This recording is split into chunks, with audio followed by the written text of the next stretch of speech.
Start video. You know, we wanna pause right on top. On the left. Yeah, we're good.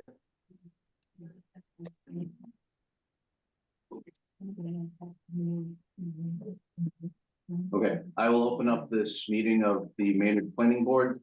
The date is August 22nd, 2023, and the time is 7:03 p.m. This meeting is being held in a hybrid format, which means that members of the board or the public can participate either here in Town Hall or virtually online through the Zoom link. Please note that this meeting is being recorded. We'll skip item 1 and we'll go straight to item 2. The public hearing for a proposed zoning bylaw amendment for commercial kennels. And this would be an update to the zoning for the NBOD, the Neighborhood Business Overlay District at Maynard Crossing. Sorry,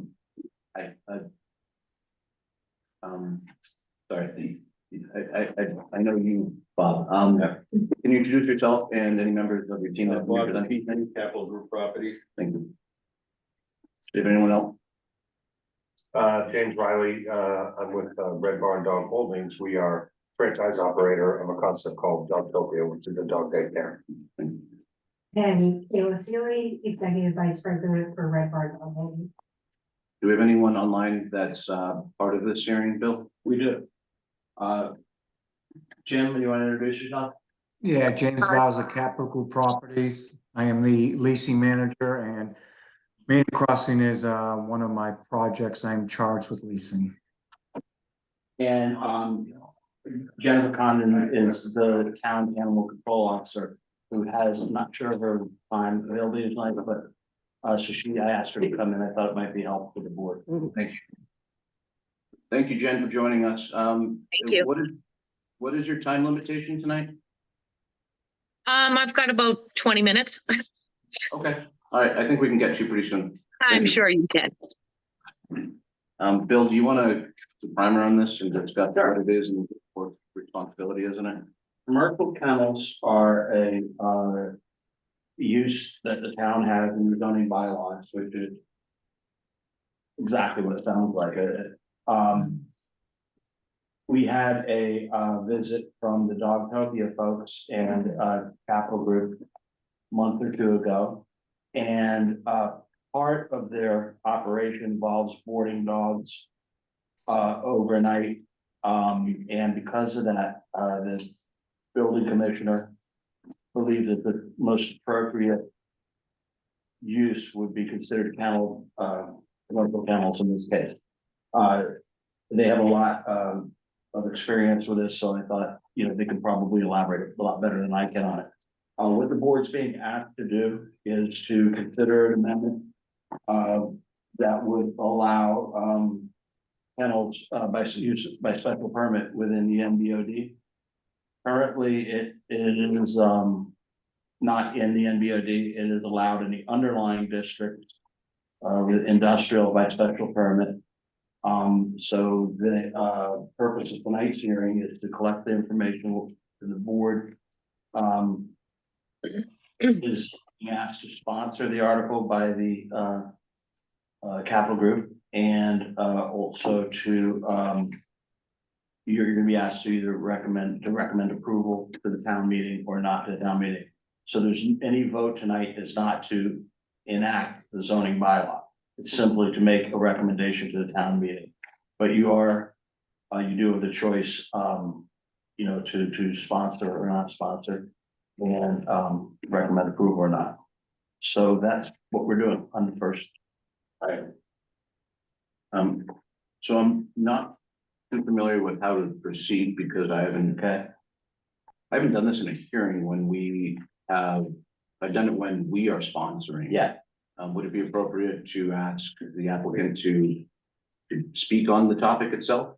That would be my suggestion, is I could ask Mr. Petrie or Mr. Vaza to introduce the talk. I mean, they originally have requested the planning board do this through the select board, which is the proper channel. I think what would be, because I'm not sure that commercial kennels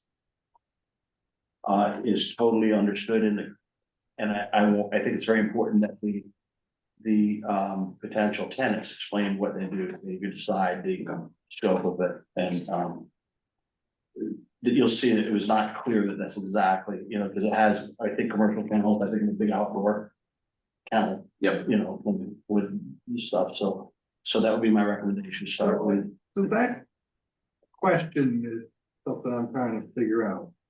Cause we have a request for a generic zoning change. That's right. But Well, it's generic, like if we start talking about a specific sub-use of that zoning change, that does not reflect the entirety of the potential zoning. It just reflects a potential first tenant, but not future uses.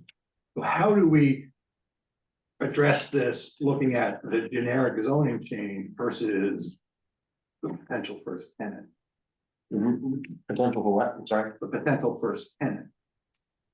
So we don't want to have a special permit hearing on this, Yeah. that's not the intent. No, right, no, if the board's pleasure was to say, okay, we're gonna.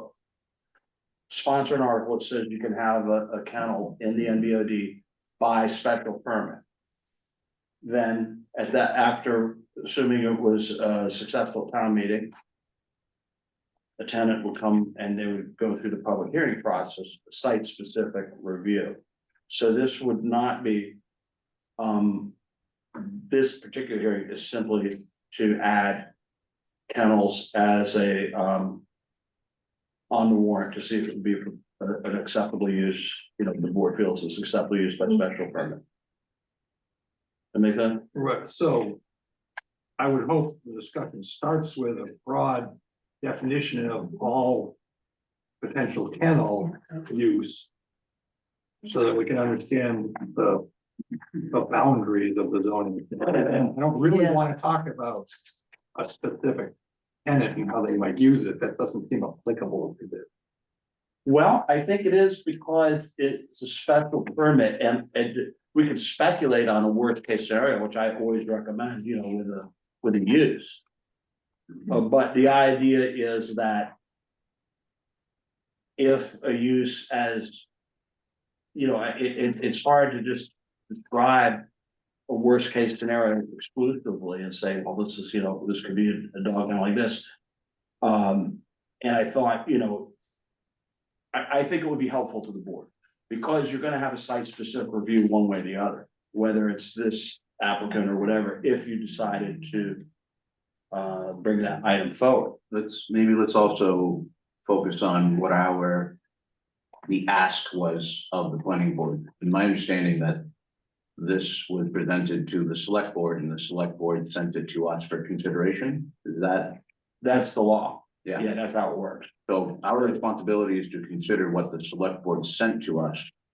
And my understanding that the select board did that based on capital group's input as a request. That's correct, which is on you have the request on your staff report. So could we focus then on group's request Absolutely.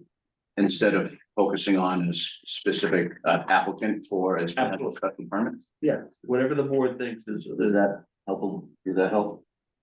Yeah, I think so, and part of that's got, I guess, we're looking at the 3 items at the bottom of the first page of the memo. We solicit public input. We determine whether we want to sponsor it, and we determine whether we want to recommend it. Yeah, so sponsor and recommendation are two different topics. Right. Okay. And So I think let's focus on collection of information. Yeah. We'll hear from Capital Group and we can hear from members of the public, we can hear from staff. Sure. Okay. And we have, like I said, but Jen is experienced with kennels. So what I'll do is I'm gonna turn over to Capital Group for their input, and then I'm gonna ask Jen to provide her perspective. Okay? And Thank one other point of information, which I don't know if the board remembers or not. The veterinary clinic in there, we allow boarding overnight if there's somebody with the dogs and they're connected with the procedure at the clinic. That was something we've done. We've had no problem with that today. Okay. Mr. DePietri, would you mind presenting what you presented to the select board? Yeah. And then we'll use that as our starting point. Okay, thank you. Maynard Crossing JV LLC is requesting that the planning board would consider sponsoring a warrant article of the fall special town meeting that seeks to amend section 9.3.7, 9.3.8, the neighborhood business overlay district bylaw to allow for the installation on planning board special permit of kennel commercial within the existing footprint of building R2 15 Digital Way, as shown on the concept plan originally approved by Maynard Town Meeting on October 15, 2016. Then I think it's important to understand what the definition of kennel commercial is, based on the town bylaws. That's an establishment being occupied by a kennel which does not meet all aspects of the definition of kennel private of what is required to be licensed by the town as a business, including any kennel where dogs are ordered or on sale. Veterinary hospitals should not be considered a kennel unless it engages in the selling of dogs or in the boarding of dogs for other than medical or surgical purposes. Thank you. I see that you sent a letter to the select board July 27th saying as much. Was there anything additional in that letter to the select board? Just some of the specifics of the, why we're requesting this. If you want to get into that. You're welcome to, you're welcome to present it. The anticipated future occupant, Dogtopia, a dog daycare facility also offering car services and boarding, will be located in the R2 building adjacent to the existing Maynard veterinary plant. Summary of what Dogtopia operation is submitted here with the addendum 1, and that was part of the submittal, as well as the draft of the proposed warrant article. Adding this is allowed use for the MBO. Thank you, Mr. DePietri. Because Jen, since your time is limited tonight, would you mind introducing yourself and your role in town? And then I would be happy to hear your perspective on your experience with working with commercial. Sure. I'm Jennifer Condon, Animal Control Officer and the Animal Inspector for the town of Maynard. I do cover multiple towns, so I do have these commercial kennels in other places. So a couple of the things that I have concern about that I have run into in the past with the businesses and residents is the noise, the overnight boarding, dogs barking overnight. I have a couple concerns with that being so close to the property behind, in the noise traveling. So, highly recommend, putting in noise prevention on the walls. The other couple of concerns that I have is how many dogs are going to be in the facility and how many employees are going to be with the dogs. What is their ratio? Is it 1 person to 10 dogs? Is it 1 person to 20 dogs? Because that ends up, running into some serious problems with breaking schedules and giving an employee, the right time to get a little mental thought, not listening to dogs barking all day, because I know that's how my world is. Close to the school properties, are these dogs going to be walked outside? Are they kept all inside? Picking up after dogs, how many dogs are going to be in a group if they're out walking around the plaza and around town.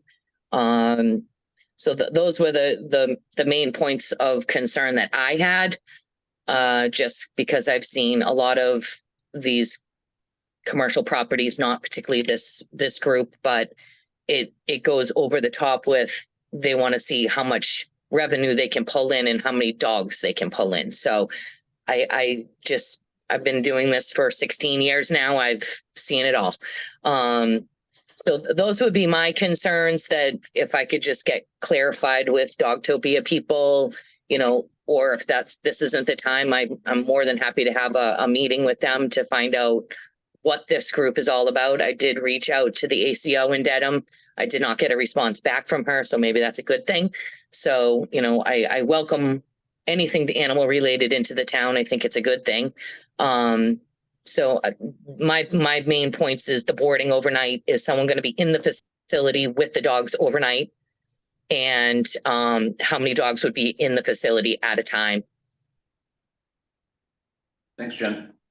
Thank you. I have a question for her. Yeah, go ahead. It sounds like you're generally okay with zoning for commercial kennels, but when it comes down to special permit, there's probably some criteria that generally needs to be in place to ensure it all works out right. So my question- Exactly. I really think there needs some tweaking in the system. I ran into this problem not too long ago in another town, and there was some problems with things that ultimately they had to be shut down for a while. They've complied, and the town put the restrictions on the special license, the special kennel license, on how many dogs can be on the property, how many dogs can be in the building overnight. And, the town has the obligation to do that with the special permit and putting in fractions where they need to be. So regarding zoning, in regards to zoning for kennels in this location, do you see any extraordinary conditions that might make applying special permit conditions too difficult or too unenforceable, or is it, this location just as good as any other location as long as we pay strict attention to the special permit criteria? I think if we pay special attention to the criteria that's in place, I'm not going to see that and they're following, what we tell them to do. I'm not seeing why there would be a problem. Okay, thank you. So Jen, you see this similar to other business districts in town? Not so much in Maynard. We do not have any, commercial kennels in town. We have a lot of grooming facilities that I am in frequently, just visiting and bringing dogs in myself. That, they all follow guidelines of cleanliness and everything they're supposed to be doing. Again, we don't really have anybody in town that is running a kenneling type of facility. You have your rover.com people, but those people I know very well, and hopefully they're listening and watching, that, that we have rules in town. You can't have 3 dogs on a private dwelling. So if you're boarding dogs, you have to have a kennel license. When it comes to the commercial license, this is where, we can put things into place, and this business could probably strive. I mean, it could be a good location. We do have, I'm under the impression there's grooming in this facility as well. Well, we're not, so at this point, we're only talking about what we're considering to allow throughout the business district itself. We're not actually having a hearing about a particular applicant at this time. Okay. I got you. We're just trying to set up a criteria or understand what the criteria may look like. That would be allowed in a kennel, right? According to our. Well, that's a good question. Jen, is grooming typically allowed in kennels? Yes. It's got to be separated. They have to be, grooming has to be separated from any of the boarding dogs and camp dogs or anything like that. It has to be an enclosed entity. This is my question for Chris or Bill or whoever. If we say, yes, we think commercial kennels with special permit requirements should be allowed here, who makes the definition of what the broad commercial kennel, is that us?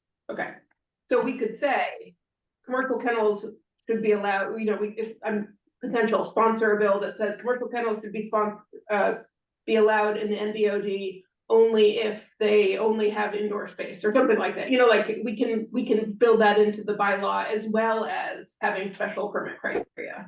If we, Well, who, like, I mean, if No, we're not talking about building into the bylaw. So what will the bylaw say? It'll literally. I will say exactly what they're proposing in this, they're just changing. Well, yeah, Two lines in the existing. whatever you want, whatever the board, whatever you guys wanted to do. And we have existing definitions of kennel, well, that's defined by state law, Yeah, and unfortunately, our definition of kennel, commercial, and private aren't all that great, but. Can we, I want to get to that point. I just want to finish up with Jen first, and then we can talk about our Okay. definitions and things of that. So Jen, if a kennel was looking to go into other business districts, for example, the downtown, would you have the same considerations and concerns, or would they be different? Absolutely. Same concerns. I think my thing that I stress to people is the fact that Maynard is small.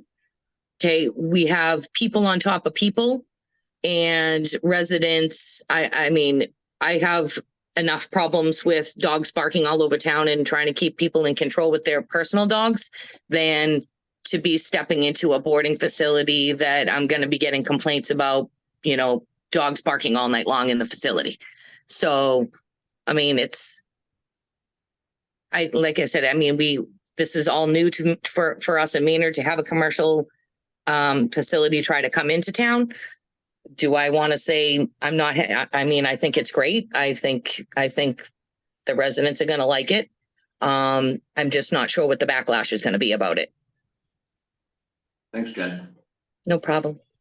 You're welcome to stay on as long as you can or are willing to do. Chris, I have a question. Yes, go ahead. Hey, Jen. Yes. With, this, that does get approved by town meeting, would you, be willing to help us, with recommendations, on the, when the special permit comes before us? Absolutely. Absolutely. I knew you were gonna say that, but I wanted to ask anyway. I love being involved. I love it. Yes, I have no problem being involved with this. And, you know, this all goes through welcoming Dogtopia to Maynard, you know, we'll see what happens. Chris, I gotta say, and all, I've known Jen for many, many years and her dad before her, and, the, level of, competence that we have with our dog and animal officers in Maynard is exemplary. We're very fortunate to have them. Thank you, Jim. Thank you, Jim. Appreciate that. Mr. Chair, can I ask Jen a question? Yes, you may. Jen, I'm not Yes. familiar with, the techniques for constructing something like this. Do you have experience, in other areas where you mentioned about soundproofing rooms or how they do it? Mhm. Can Mhm. you tell us a little about that? I'm not familiar with it. I don't know if the board is. It's just a material that you can purchase. Like if you're making like a cinema in your home, it's blocking in the noise. So the noise reflects off each wall versus we also have to remember that this establishment is trying to go into a like a warehouse type of setting.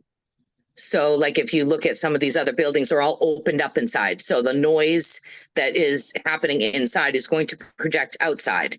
I'm not sure what the structure of that building is right now. I haven't really looked at it much. You know, from what I saw at the beginning, it was all wood looking. So I don't know if they're closing that in with concrete. And, you know, what they do, the inside of the place is just a noise.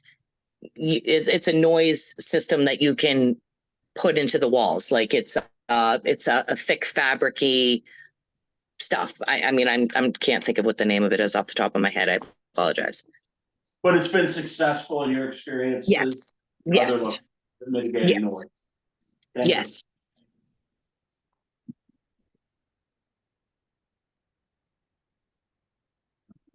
Thank you, Jen. Thank you. Any other questions for me? Not at this moment. All right. Thank you guys so much. Thanks so much. Good luck. So related to Natalie's question, could we have some clarification on whether it's all or nothing on the middle language? Meaning do we need It's to, either this and nothing, it can't be modified or changed by applicant or us or any other process, or is this, that's all we got? I don't, Bill, from a process standpoint, are we allowed to modify or request a modification? Yeah, if the board wanted to make, an amendment or modify this. Typically, if it, is less than what the applicant originally asked for.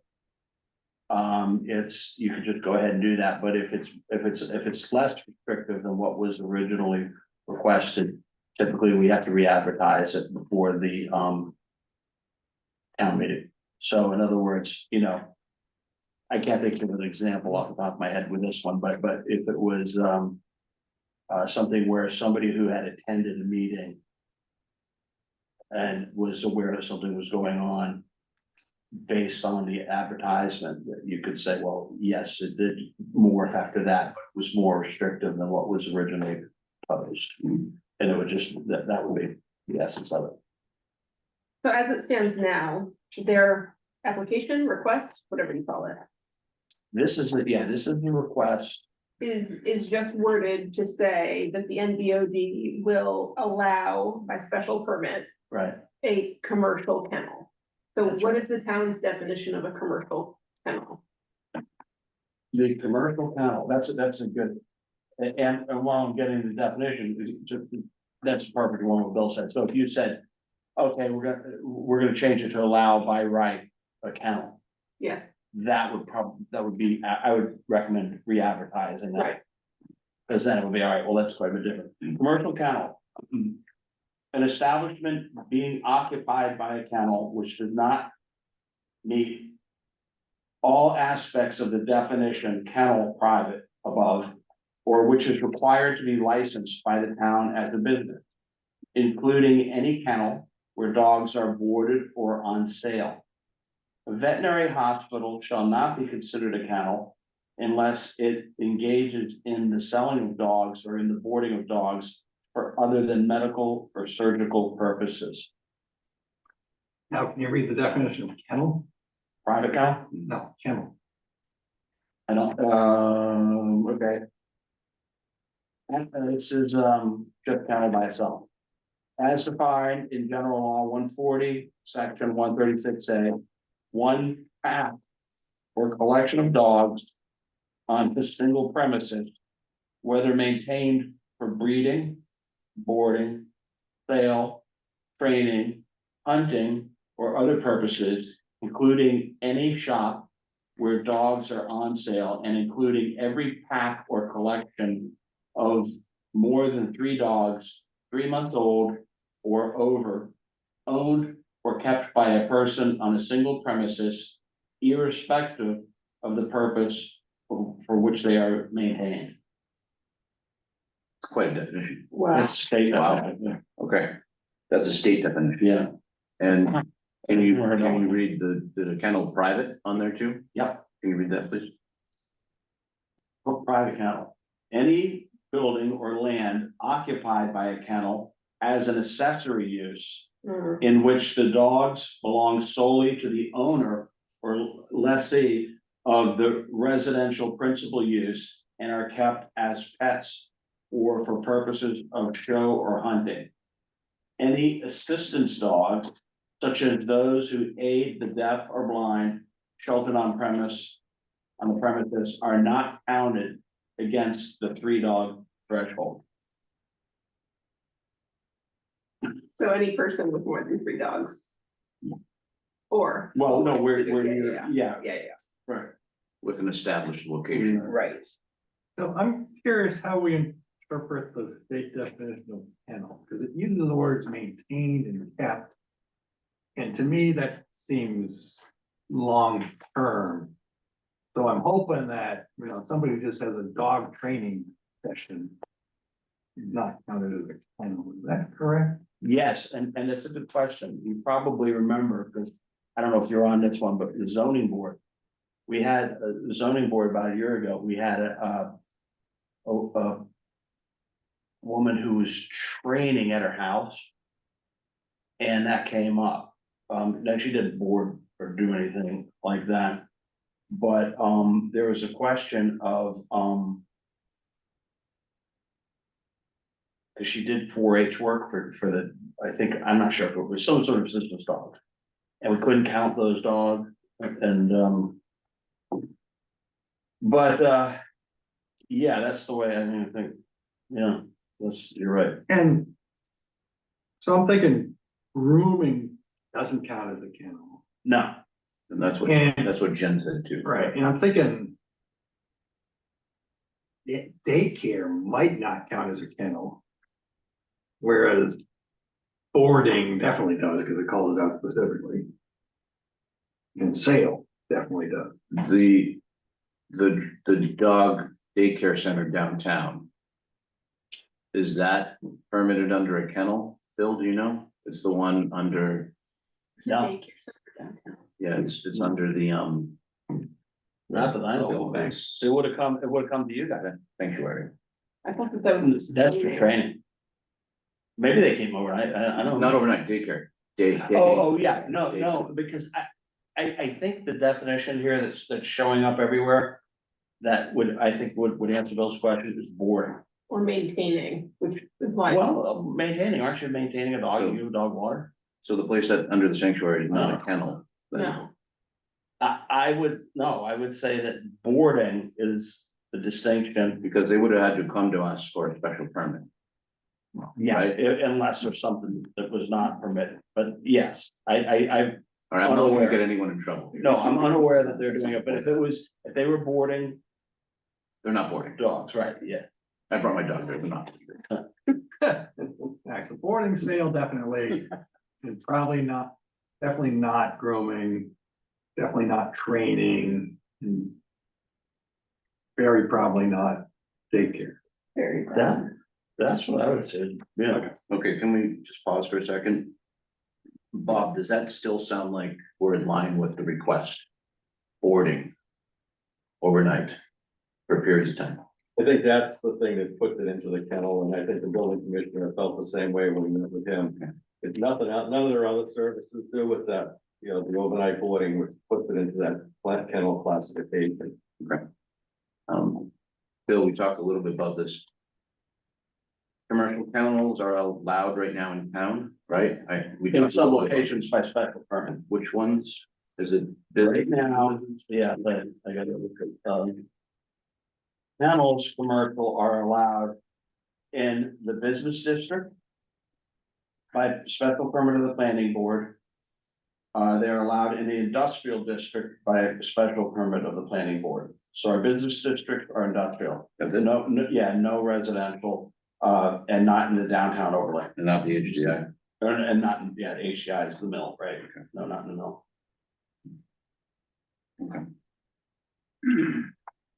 Anything else you wanted to add, Bill, from a sort of staff perspective on this? Only in that, there's also,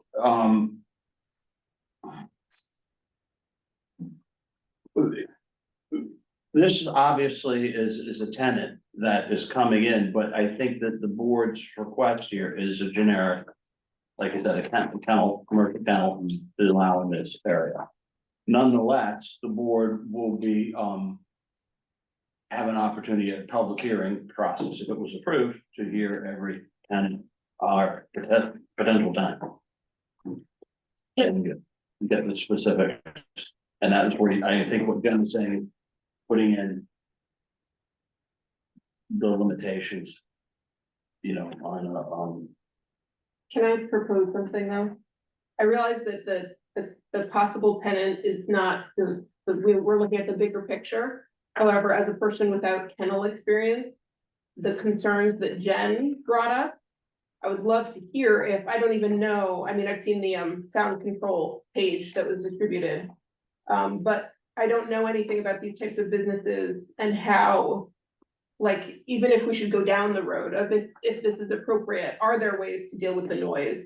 What are the overnight human being present, questions? How many dogs per square foot are we talking about? Like, these are all things, obviously, those are very specific, but I do think that they speak to the larger question of if this could even be considered. well, that's why I asked So my plan tonight is now to ask for public comment.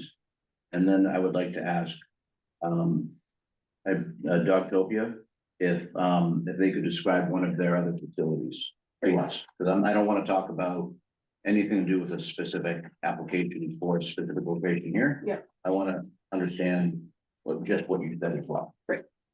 So is there anything else you wanted to add from a staff perspective? Not really. I think that's pretty much it. Pretty straightforward. Before I turn it to public comment, is there any members that would like to speak on this, ask questions of Bill? One interesting thing is that Jen, the reason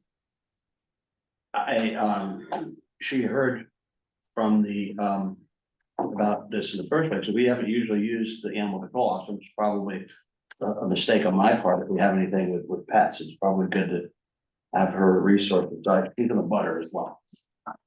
I don't recall anything with pets that we've had. The veterinary clinic. Oh, that's a good point. Yeah, that's an oversight on your part. Absolutely. Mother failure. Okay, I'm gonna turn it to public comments. We'll start in the room if anyone would like to provide public comments on this particular topic. And you can chime in later on too if you want, but I'll just leave it open for now. And you can take public comments too online so anyone online that would like to give a public comment, please raise your hands with the raise hand feature and we'll call on you one at a time.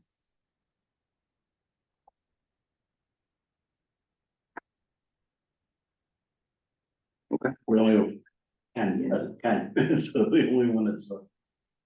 I'm used to hearing Ken.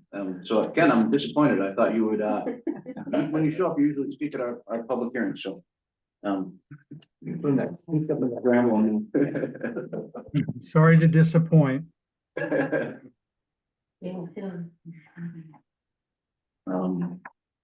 Okay, I will, what I'd like to do now is ask, oh yes, please go ahead. Well, I know, Ken was speaking. No, go ahead. Sorry, and it's for the record, you just have to identify yourself. That's it. Yeah. Marie Anderson, 119. Thank you. So I do have one quick question, because there's no images. Can I be reminded which building is R2? Is that the one under construction or is that the one next to One Penn Grill?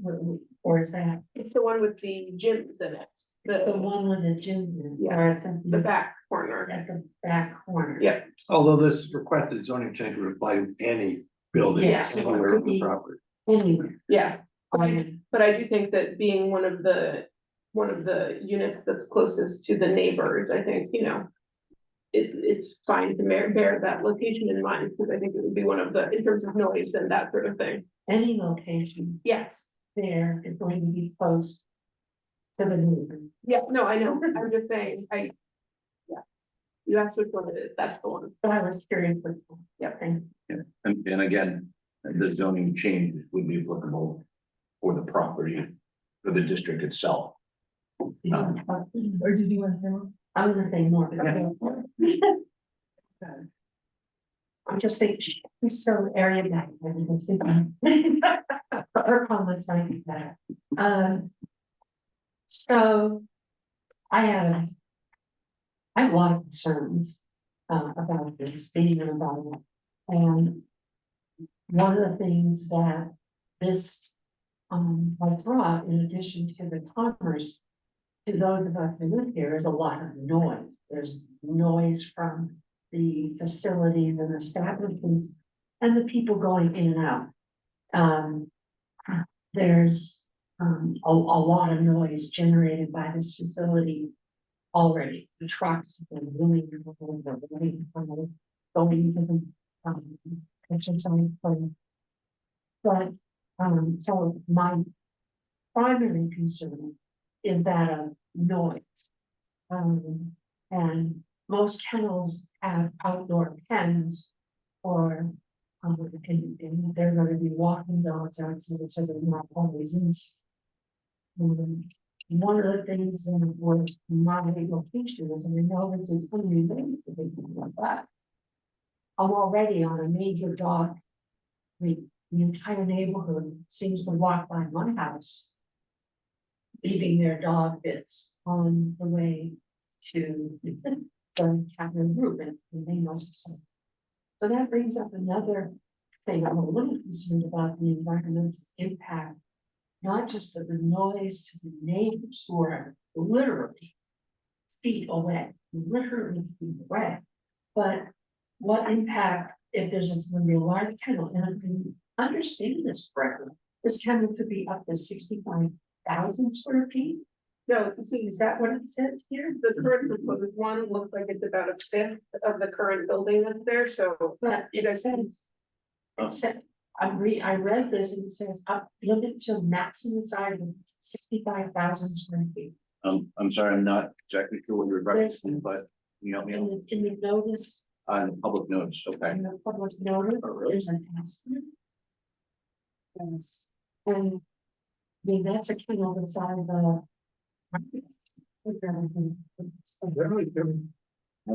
That's what would be allowed. I guess I have a different public notice in front of me. I can show you. Bill, you want to help us understand that 65,000 square? feet? Yeah, I suspect that is part of the In zoning bylaws. And Bill, while you're looking, Marie, do you have is there anything else you wanted to add?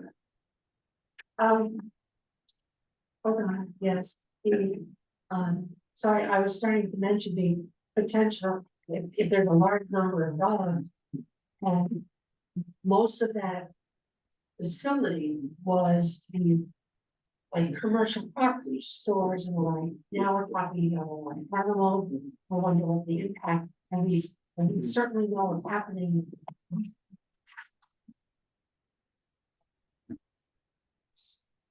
For water and sewer, not the impact on our water and sewer will be. The waste from the water. And I guess, and the other thing is that. The original plan, the original neighborhood overlay included little uses. And they were all. The applicant asked for all these uses, so they could have commercial properties, and so. Why do we need this here? The other uses that were already allowed sufficient for the development. But. For me, concerns about noise, concerns about. So, oh yes, it isn't just, one of the things is that. In my experience, it isn't just. The dogs and the cows, but if people are walking their dogs through the property. Or the neighbors have dogs, and then they hear each other, and then it becomes a barking fest. It isn't just the dogs here, it's their potential interaction with the dogs and the neighbor. And if they're being walked, they need potential physical. Thank you, So I have your answer. please.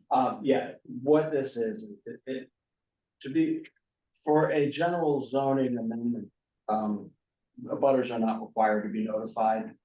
The town felt it was in the best interest to notify all the abutters, which they. What this is referring to is a change to the table. Which is the maximum square footage for the NBOD. And so in the case of the, there's an asterisk next to retail businesses exclusive of supermarkets, then there's an asterisk, a footnote. So that is simply saying that no buildings are permitted of any type other than a supermarket, at a maximum of 65,000 square feet. It does not. So that's building footprint, not. It's not suggesting that, but I mean, But there's an NA next if, to it. yeah, so for the purpose, I'm sorry, for the purpose of this. Theoretically, yes, somebody who could come in and ask for 65,000 square foot. I mean, sure, yeah, you could ask for it, they could ask for, Presumably our special permit would take care of that. I would think of it, right, Or optionally. The end of this discussion might be that instead of changing the table to say NA, the table says. The number like that. For the Right, kennel use. exactly. What is the actual square footage of the ductopia inside that? 6,000 square feet. 6,000. Just a little bit over, I think. Well, so the market basket is 69,000 square feet for reference. But yeah, no, I mean, I don't think there's any intent here to have a kennel of 65,000 square feet. Well, There's no available space We don't have on to- the thing. well, here's the thing. When you said you want to pass or special permit, then something comes in and it's granted. So if there's a potential there, it could very well be there. I agree with always trying to improve past decisions as best we can, so I agree, and Bill's gonna look into this. I believe, right? Yeah, well, the, If there's any need to update that language. Comments, any comments? Yes. I have a quick question, and then I have a comment if I might. My name is Chris Saunders, and I'm up in Red. My question is there any kind of ratio that's spelled out by town or state law or zoning regulation for square footage to dog? So that's part of the reason why I asked. I don't believe that there is based on what he just read, but that would be something that we would include in our special permit. Thank you. That feels important density of dogs. Yeah. Important. But I also would like to emphasize, and I'll only take a moment, some of the concerns that were raised, all of the concerns that were raised by the animal control officer and my neighbor Murray Gunnerson, which is the concern of noise. I think none of us could have possibly imagined the number of noise sources from the site and how they carry and how constant they are. And I've been recently informed by a town hall official while I was discussing concerns related to very loud HVAC sounds on the top of Market Basket, which on a hot humid day sounds like a helicopter is hovering above my house.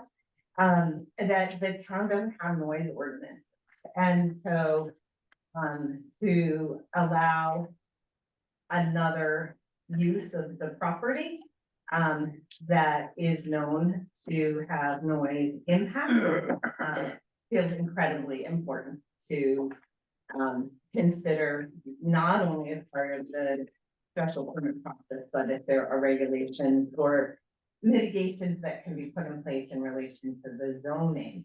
That seems important. The spirit of the NDOD, as I constantly check myself in terms of does this feel reasonable, is that the purpose of the NDOD is to minimize the impacts to the abutting neighborhoods, and none of us would want to live in a home that abuts dogs that bark 24.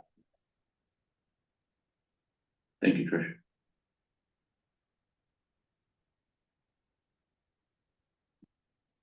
No more comments, okay.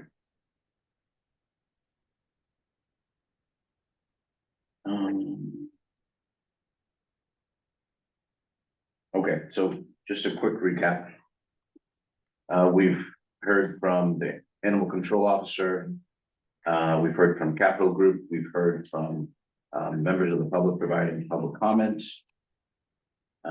We've worked through this staff perspective on what currently is allowed in town.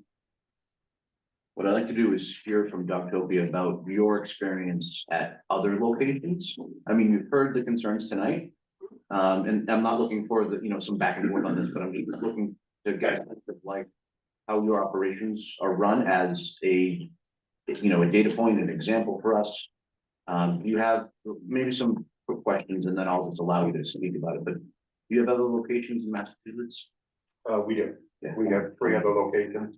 One is in Dedham, Massachusetts. It's in Commercial Plaza. It's actually mixed use. We have people above us, and we acoustically we can present all sorts of data and design details that we can solve for a lot acoustically. And that's in a business district as well, in a business mixed use district? It's in, the Dedham Plaza. The Dedham Plaza. So between Route 1, Providence Highway, and the back side of it, which is where we are, is Washington Street in Dedham. And do you have residential near that property? Yeah. So where are your properties located? Norwell, Massachusetts, and North Attleboro. North It's actually part of a new 4-story high apartment that we're on the ground floor. Okay, thank you. Yeah, so you heard some of the concerns, you've heard from the animal officer. How do you typically mitigate? I think the word is mitigate. How do you mitigate, the sort of traffic patterns, the in and out, the noise, the waste management, things of that nature? And that covers several different topics, so why don't you go ahead and start with noise? So, okay, so I do the development for our business. Okay. And Kayla runs the business. Great. Operationally. As I said, we've solved, acoustically, so first of all, there's no exterior operation. Everything is inside, contained. We do have outdoor play in some areas. This wouldn't be appropriate because of the neighbors, behind us, I think to the north. So we're not proposing that here. Within the building, so our facilities typically we have 3 playrooms, large playrooms. Dogs are kind of, they're separated by size and temperament. All dogs go through an extensive, kind of a meet and greet evaluation process. Not all dogs are take-care dogs. It's a private club, yeah. Yeah. And so within the overall space, those rooms are completely encapsulated in an acoustical envelope. Depending on the building, the building, you may need to change those details from place to place to make sure that it works. We have an acoustical engineer who's on our design team, and they specifically will go and test every space that we're going into and provide us the details that we need to build. And we spare no expense in that, because having a 10-year lease, being a good tenant, being a good neighbor to our budding commercial tenants, in this case, the vet, and then on the other side, it's the climb, it's the, yeah. Yes. So, that would be a nightmare for us to have to come in and be a nuisance to anybody.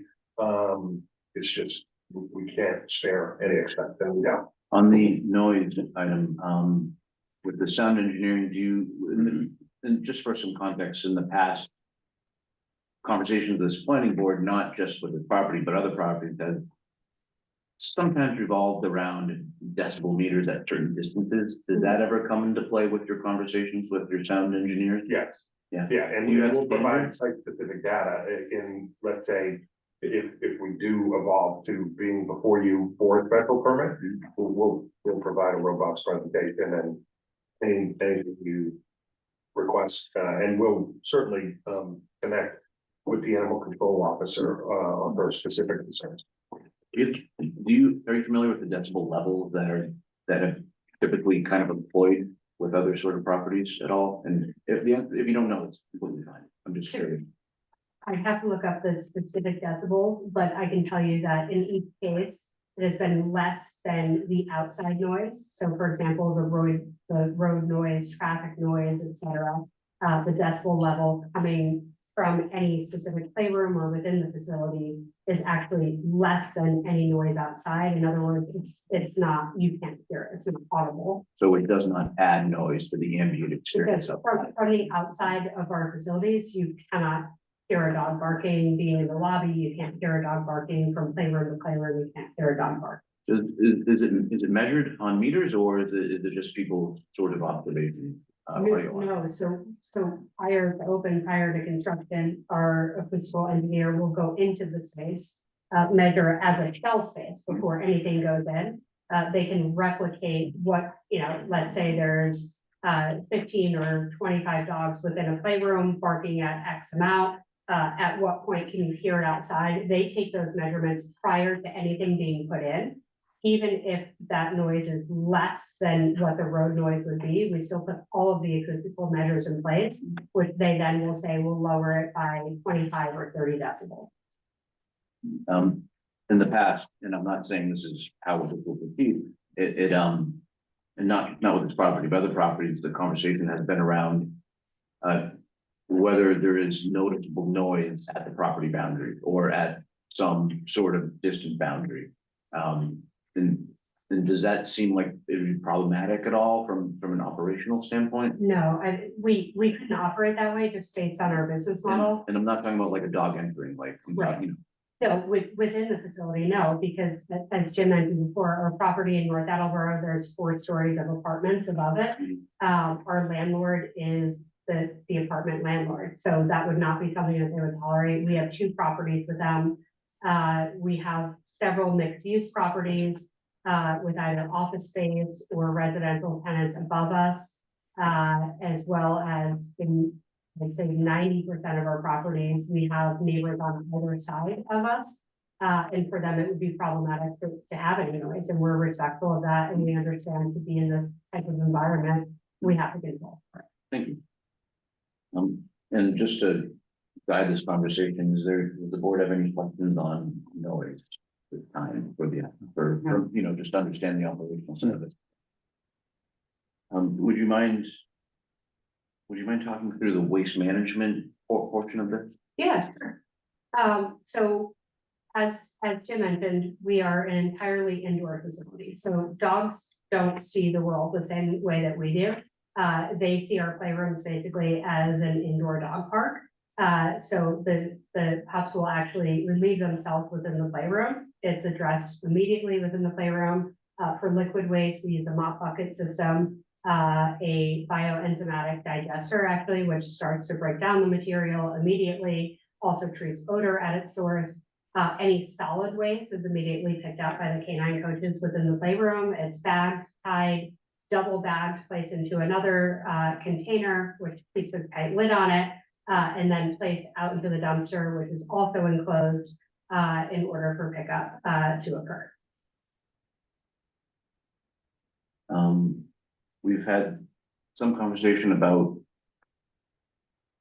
staff to dog ratio. Are there any regulations, rules, guidelines about this type of thing? There's not anything that's, I'll say jurisdictionally specific. However, all of the quote unquote ratios that we enforce, there is a national agricultural standard that's out there. I believe we're somewhere between 4 and 5 times the requirement for what the square footage for dogs is. On average, our facilities probably have, there are about 42 dogs per day. And again, you know, we separate our dogs by both size and temperament. So the 3 playrooms that we have, toy box is, you know, our little guys. Our romper room is our medium to large size dogs, more adolescent, maybe haven't learned their manners yet. And our gym is medium to large size dogs, probably, you know, 2 to 3 years and up, those that really understand social cues and are using. And this isn't an I got the moment, or I'm not gonna hold it against you, but do you have your own sort of rule of thumb for ratios at all? Just so I can have a sense of like what's practical? It very much depends. So I would say there's about, on average, about 15 dogs per playroom on an average day. And that typically would have 1 canine coach with the support of an additional staff member or rover, which rotates throughout the rooms, as well as the manager on duty. It really depends, just like children, the play style and the temperament of the dogs that are there that day. So you may have a day in which your gym room is especially high energy, which is where that rover would concentrate most of their focus. But being that we're a facility that operates similar to a child daycare with an enrollment model, all of our dogs are known to us. They go through an extensive evaluation process. They need to have all their vaccines. Pet parents, fortunately or unfortunately, have to jump through a lot of hoops to get in with us. So by the time they're with us, we know them pretty well. So there's not a whole lot of surprises. So we typically know on Tuesdays romper room might be a little bit busy, and so we plan for that. Regarding boarding, how long is a typical boarding stay? I know it must vary, right? I don't have any sense of this at all. Of course. So our core business, most importantly, is dog that's over 80% of our business. That's what we're all about. Like I said, similar to a child daycare model. We actually don't even refer to it as boarding, but I understand the traditional kennel requirements. What is Overnight. overnight? Yeah, and that's because the pups that go to daycare with us, their pet parents are going to travel, they may need to travel for work, take vacations. The best and safest place for them to board is the place in which they're playing with normally anyway. Which is why we offer overnight stays. So that piece is much less than 20% of the business. I would say less than 15%. And based on that, you know, on average, it's about 2.5 nights per boarding stay. Granted, if it's spring break week, a pet parent may need to leave their pup for the week because they're going to Aruba. But usually it's 1 or 2 nights overnight on the weekends. On average, we have about 7 pups staying per night overnight with us. That's all very helpful. Is there someone there with them overnight? So they're there until about 10:30, 11 o'clock at night. They come back at 5 o'clock in the morning. And we have multiple systems that are in place. Everything is remote monitored. So any change in motion, we're immediately alerted. Any change in temperature, we keep it between 2 degrees, immediately notified. Water, fire, you know, smoke alarm, etc. Everything is all, you know, wired to us.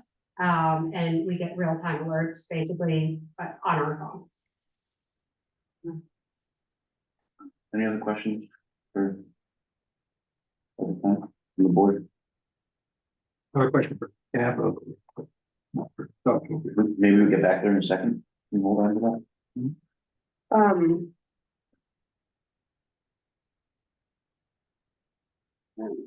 So at your other businesses, it sounds like, again, we're not holding you to this, but it sounds like generally it's a ratio of something like 1 staff member for each room, which you said generally has about 15 dogs. Yeah. Meaning that there aren't dogs left in the business like not being watched. Never. So Yeah. always 100% of the time, any dogs that are out, so we're an open play environment. Yeah. So that means that there's always at minimum 1 staff member Yeah. with the pups. The only exception would be during nap time, which is between 12 to 2 each day. That's also where the pups receive lunch. There's still staff members that are there with them, but they're not an open play at that time. And anytime that they're sleeping, basically. And additionally, have you, with your other places, your other businesses, which especially the ones in the mixed use areas, presumably you're not encouraging your clients to walk their dogs around and I mean, in terms of. No. Can't control what they do, but you're not saying, oh yeah, take them out to do their business and, you know, that sort of thing. Correct. So it's a little bit different in the sense of, you know, people oftentimes think of like when I bring my dog to the vet or to the groomer, they're going there pretty infrequently. Yeah. Our pups they're excited, like their pet parents pull into the parking lot. They know exactly where they're going. There's really no activity that's happening outside the facility. Of course, we monitor for it in the event that there's something. Usually it comes from a dog that's actually not a part of the facility. But the dogs aren't wasting any time going inside and out. About 90% of our business is actually curbside. That started during COVID. So we have an app that the pet parents can let us know, notify us when they're going to be coming to drop off or pick up their pup. We get an alert at the front desk. And when they arrive, it dings us. We know, okay, pet parent is here for Scruffy. We get Scruffy out of the playroom. Basically within 90 seconds is the pickup and drop off process. The veterinary care there, I believe has a no defecation, no waste policy outside. Is that right? Does that sound right? I don't.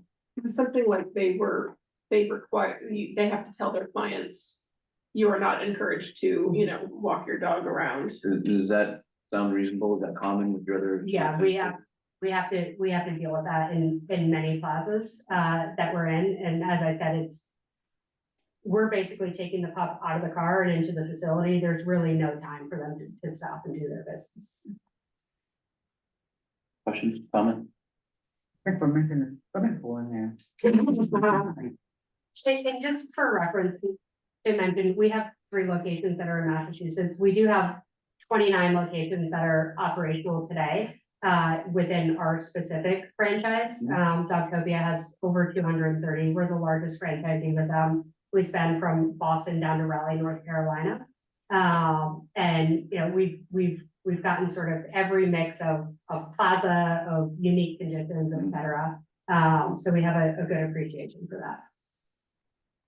Do you have an emergency management plan at all? If something We do. happens, the dogs, you know, you have to Yeah. get dogs out, is that, We do. okay? So within the facility, we have an evacuation plan, we have an evacuation kit, which the evacuation kit, I feel like sometimes costs more than like my car, all of the gadgets and the ropes and things that are in there. Every member of the team, needs to be aware of the protocol. It's posted within every room of the facility. We have a certified safety officer within each facility. Our facilities are required to become Top Dog certified by the brand, which means that we're able to execute that evacuation plan flawlessly. In addition to isolation protocol, in the event that a pup gets sick while they're in our care, let's say that, you know, they arrived with us yesterday, their pet parent's not coming to pick up until tomorrow, and they exhibit a cough or, you know, any type of eye infection, anything like that, we have to have isolation and evacuation protocol. Are there any medicines stored at your other facilities and things of that nature? No, so we don't do any injection type of medication. So let's say a dog is diabetic, we can't provide it, you know, an insulin injection or anything like that. If they take a standard medication that's required of them, then we will be able to administer that orally. But I would say it's a small percentage. And so you don't fall under any type of medication sort of No. protocols or? No, the pet parent over 5, the medication, all that. Anything else you'd like to add? Regarding your other operations, 4 hours sort of understanding the purposes. I feel like I could talk about it for 17 days, Sure. so I don't want to waste your time. Sure. Just wanted, you know, you mentioned medication, so every person within the facility, CPR certified for canines. They go through extensive training that's both internationally and nationally certified. You know, the support system that we have, both ours as franchisees for our field team, as well as the brand itself, includes a veterinarian, an environmental biologist. We really take this stuff seriously. We understand that these are, you know, people's furry loved ones, their children, that they trust with us. So it pretty much every standard or topic that was either raised by the animal control officer or by you guys, it's pretty standard procedure for us and things that we've encountered prior. Thank you. Bill, can we look at? Unless, please ask any other question. Yeah. One more point, this came up a few times about this district and perhaps I'm misunderstanding, but in order to change the bylaw that pertains to this district, which is really this plaza, for us, and we don't foresee any other kennel type of facility going in, or else it wouldn't be an ideal business target. So I just want to make sure that that piece is clear, that I don't think that this opens up the gates to have 10 kennels, that particular plaza.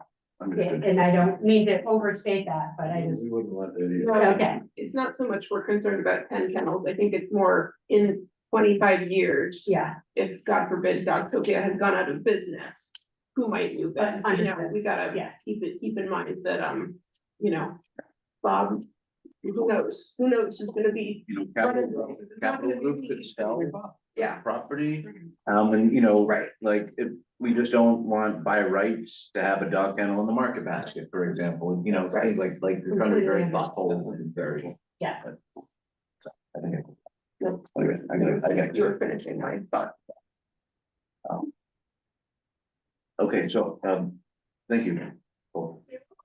Bill, Crenshaw, you had some questions for Capital Group? Yes, I believe we heard that the remaining space in R2 is. Maybe it had more than 6,000 square feet. I was curious about the size in R1 of the 2 southerly available spaces. What are those things? Those would be 7,500 square feet each, so, or 115,000 for tenants.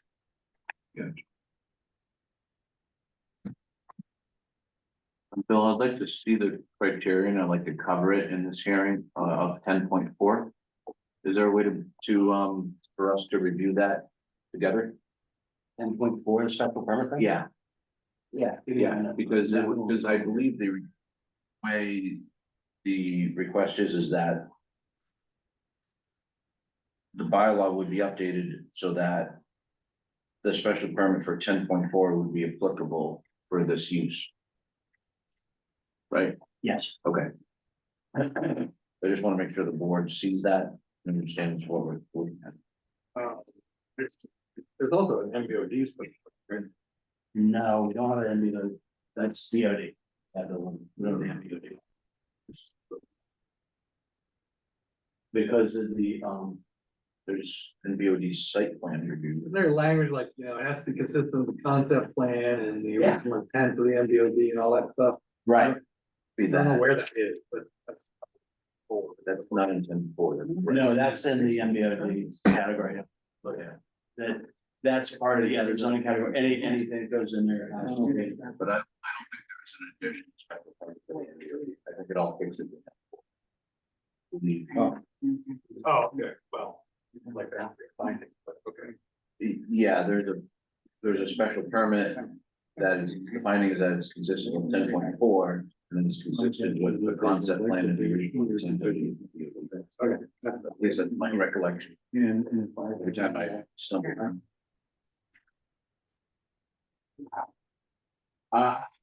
You would be, yes, you are. Captain Munoz. Would you mind passing me your Yeah. book, and I'll just, I'll read off what the criteria is. Oh, sure, yeah. Go old school? Yeah. Do you have criteria for special permit? Yeah, 10.4. We're still broadcasting. Yeah, we're broadcasting. Yeah. You just can't share.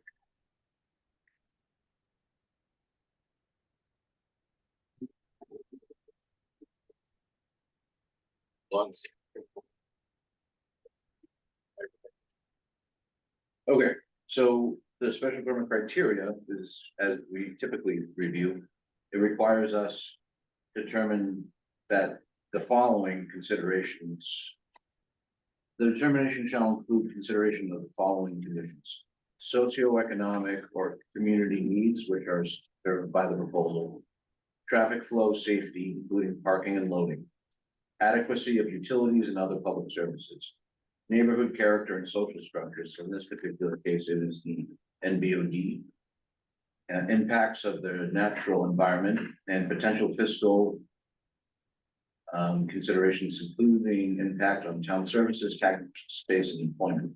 So that's typical what we look at. We're required to look at conditions that include screening structures, limitation on sizes, number of parking spaces. A lot of this is not necessarily applicable because it's all spelled out in the NBOD site plan. Requirements of monitoring. So something like noise monitoring could be a condition that could be applied over time. So that's how I generally read the special permit. And those are the conditions that we've seen before, and they're the same conditions that we would, or the same considerations that we would follow. One of your other businesses, do you have like you said you have a lot of curbside pickup and drop off. Do you have like designated spaces for that, or is it just sort of?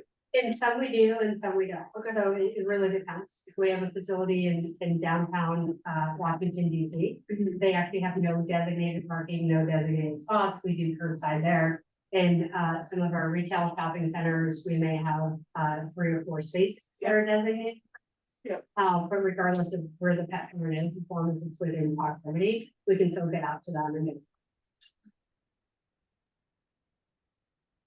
Bill, Yes.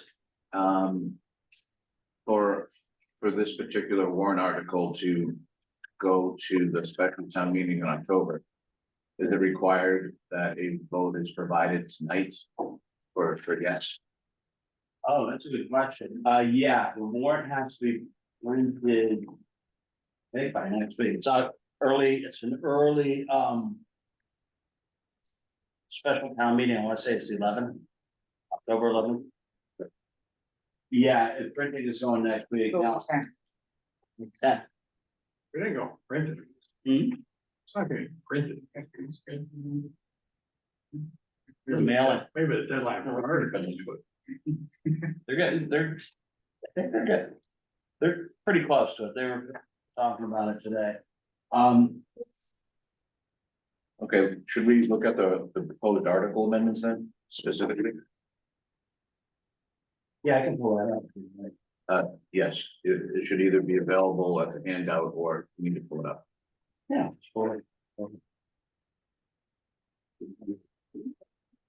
You're still sharing screen? I'm not going to. But what you pull up? Yeah, let me get it.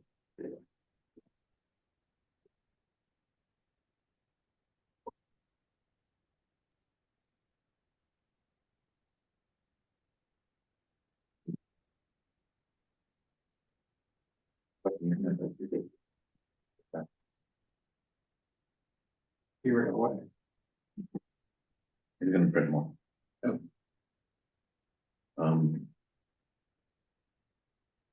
So in the meantime, I will. There are. Two articles. I guess it probably could be one, but this bill has it listed as two articles. And the first one would be amendments to section 9.3.7, which would be use regulations permitted by special permit in the NBOD.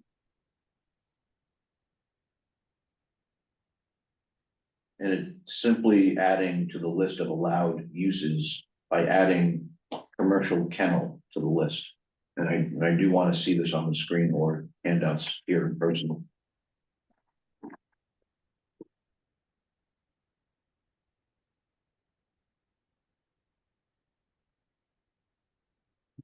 You good, Bill? Yeah, we'll just pull it up, let's see if I pull it up here. And, Now we all get to see your file structure. Yeah. Wow, this is bad.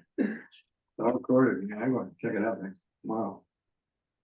Hack right in.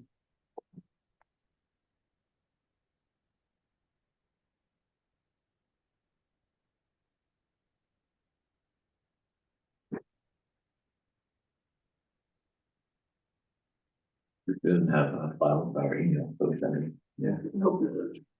I just keep everything in download. Could have been a big. it's hard, because everything I have downloaded, then we get something else to do. Please, look that I can get into it. So this is, We're sharing, right? not yet, We were there. we will. Nobody's sharing nothing yet. I want to invalidate this meeting.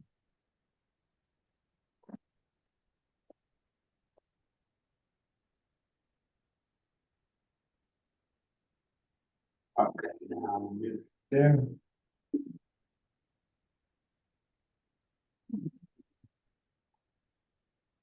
Okay, now we're gonna, Great, thank you. All right, do you want to just walk us through the proposed amendment changes, Bill? yeah, I mean, there's, this is the first part, the first, thing is literally just putting a PB in the table. Which means planning board special permit. It would be, under commercial. Say that again? Not what we said. Oh, The first one is Yeah. about adding kennel commercial as a use to the NBO. beg your pardon, yeah. Yeah. Yeah. And so we would add that into, we have my copy over there. You want it Yeah. back? Yeah, I can pull it up here. It's just, I do want to. and so basically added as a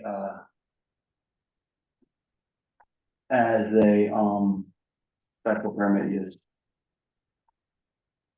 Well, that's the list that lists like fast food. Yeah, that's what I restaurant, have right here.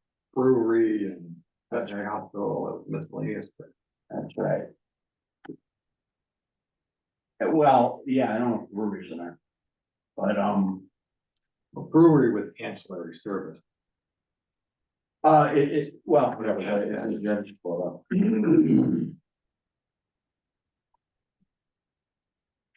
Here, that's for there. All right. You need to stop sharing, I think, Bill, and then reshare on the top right. Is the red box. Up there. There you go. And there again. And. Boom. There we go. And then the D is. It's I think it says 937 here.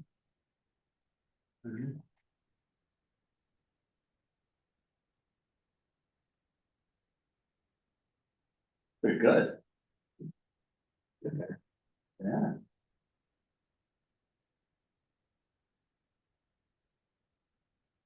Okay.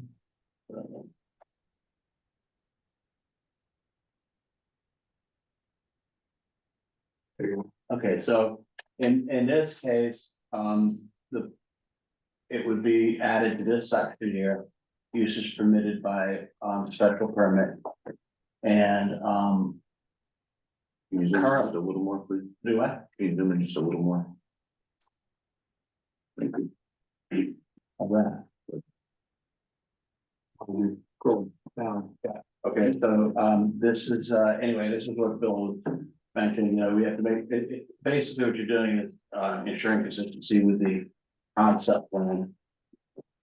And, that it is in harmony with the surrounding development. And so one of those listed there would then be kennel commercial? That's right. Okay. And we're going to put these in alphabetical order, right? Yeah. Well, we could do it then, I guess it would be nicer, We could do it now, yeah, we could do it as part of this change. No, I'm reading a lot into the order, so I think we should just. Yeah. I don't know what emergency energy tech is. yeah.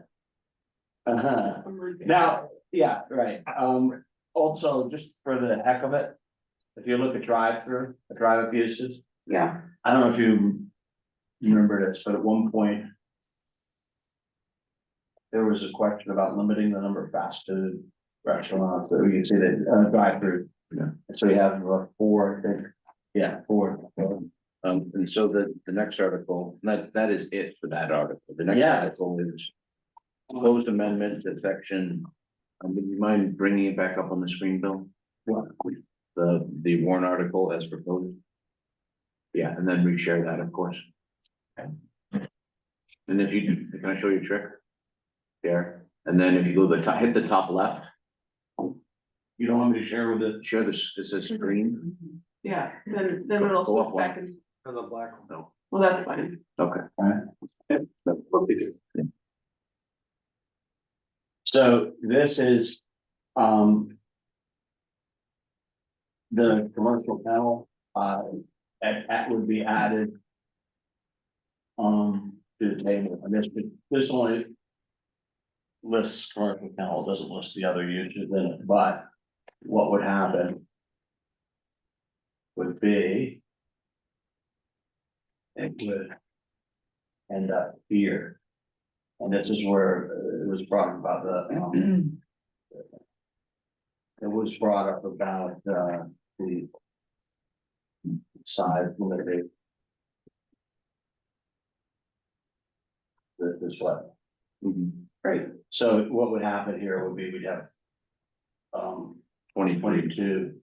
23, yeah. And 22, then add as for kennel commercial. Yeah, now, if the board wanted to, I mean, you know, the square footage, it doesn't sound like. That's an issue. I mean, none of them have square footages except retail. Which is. Yeah, it was regulated. Yeah, well, yeah. Supermarket. Well, but they all have square. 65,000. Oh, yes, sorry, but that's what I mean.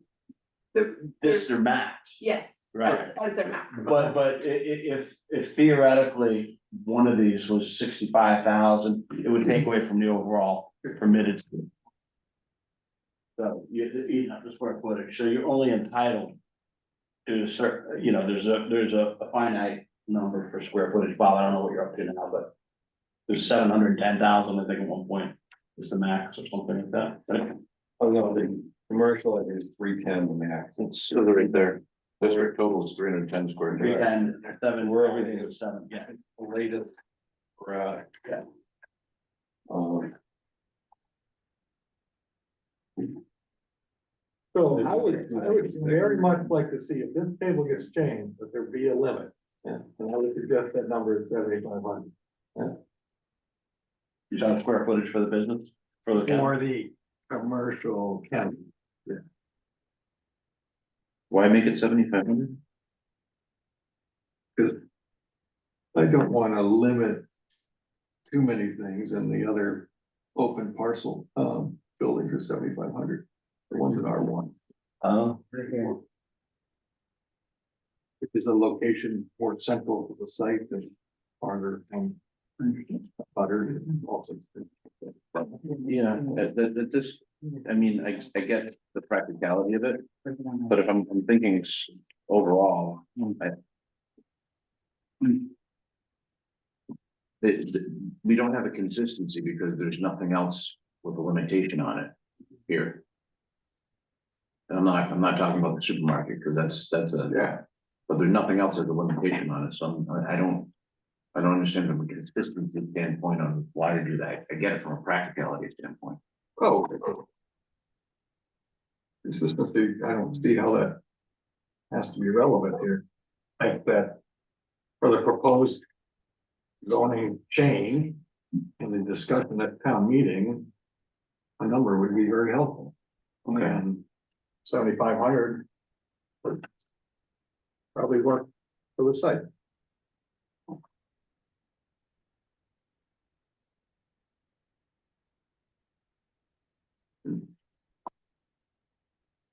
I would also suggest change the first one. The first one where it's adding the use kennel, commercial. I would change that to kennel, commercial, parentheses, indoor only. Can we do that? Because we have a definition of kennel commercial. True.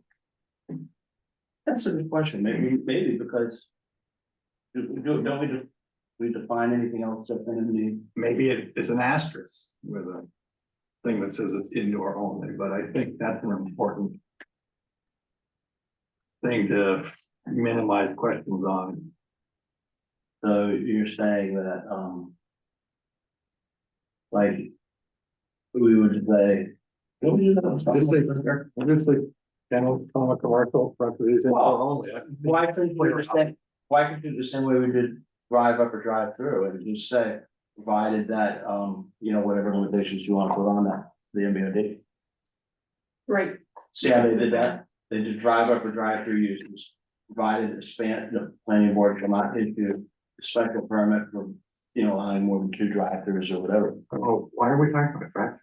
well. Well, I'm not, I'm saying, Commercial kennel, provided that the planning board shall not issue special permits to commercial kennels allowing outdoor recreational. Right. Whatever, For indoor use only. however you wanna put it in one line there. you read my mind.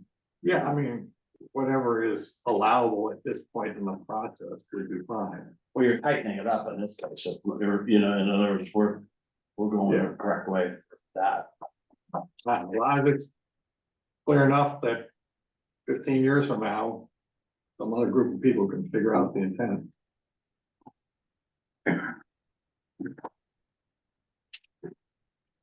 So I agree with the indoor use only comment. How do others feel about that modification?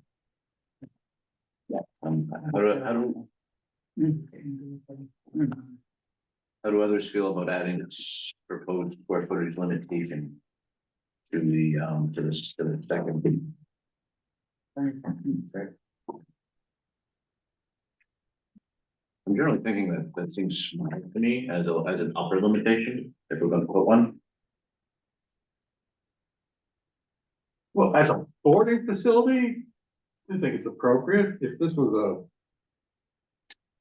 a dog sport facility, no, it would have to be much bigger, but the kennel definition apparently does not apply to that. Right, a dog sport. True, okay, Later on. okay, so kennel as in boarding, right, because that's what. Boarding is safe. Really, our kennel, but But are you saying we would carve the kennel out of the rest of the business? Like, no, I'm just saying that right, I really want there to be a canine sport facility and I don't think this will preclude. it. 15,000 square feet right there. you guys had said that it was 6,000 with your approximate. 6,200, I think. Just under 6,200. That's with everything, right? All- Yeah. I realize your buildings could be reconfigured in the future, but at the moment, what are most of your space, I mean, most of your retail spaces are maxing out at what? Not talking about Market Basket and, I mean, it's really a range from a little over 1,000 square feet up to over 20,000. oh yeah, that's the gym, right? Yeah, Yeah. Yeah. But most of them are in the kind of yeah, one to 10 range. 1 to 10, right? I think also, like Bill's was putting a limitation on it, you know, it kind of guarantees there's not gonna be another one, you know, if we come back for another one in the future. Yeah, and it also By does, leaving it broad, definition broad of, the kennel and limited, we don't have a problem with that. So Bob, as Capital Group has proposed this 7,500 seems like a reasonable number from your point of view? Yeah, I also like round numbers. Rather. 10,000 is a rounded number, but I'll defer to the board. Anyone else has a stronger opinion than mine? Okay, so hearing no other comments, Bill, is it easy to make motions on that? wait. Hmm? Sorry, Yeah, good. I have comments about other things. Oh, please, yeah, sorry. Sort of like the bigger picture issue. That I know people, brought up. Just like generally. There are a lot of things that are available through permitted uses or special permits. So why are we adding to the list?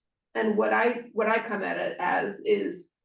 In terms of traffic and noise and all the other concerns, how will this change?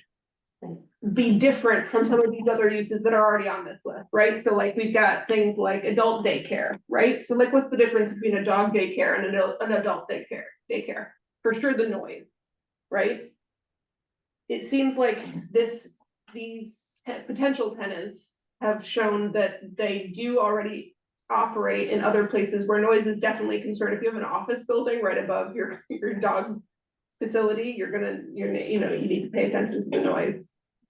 Fast food restaurants, I know that we have issues with sound already, but the point is if it's a space that's gonna be filled, how would a kennel differ from some of these other options that are already available, right?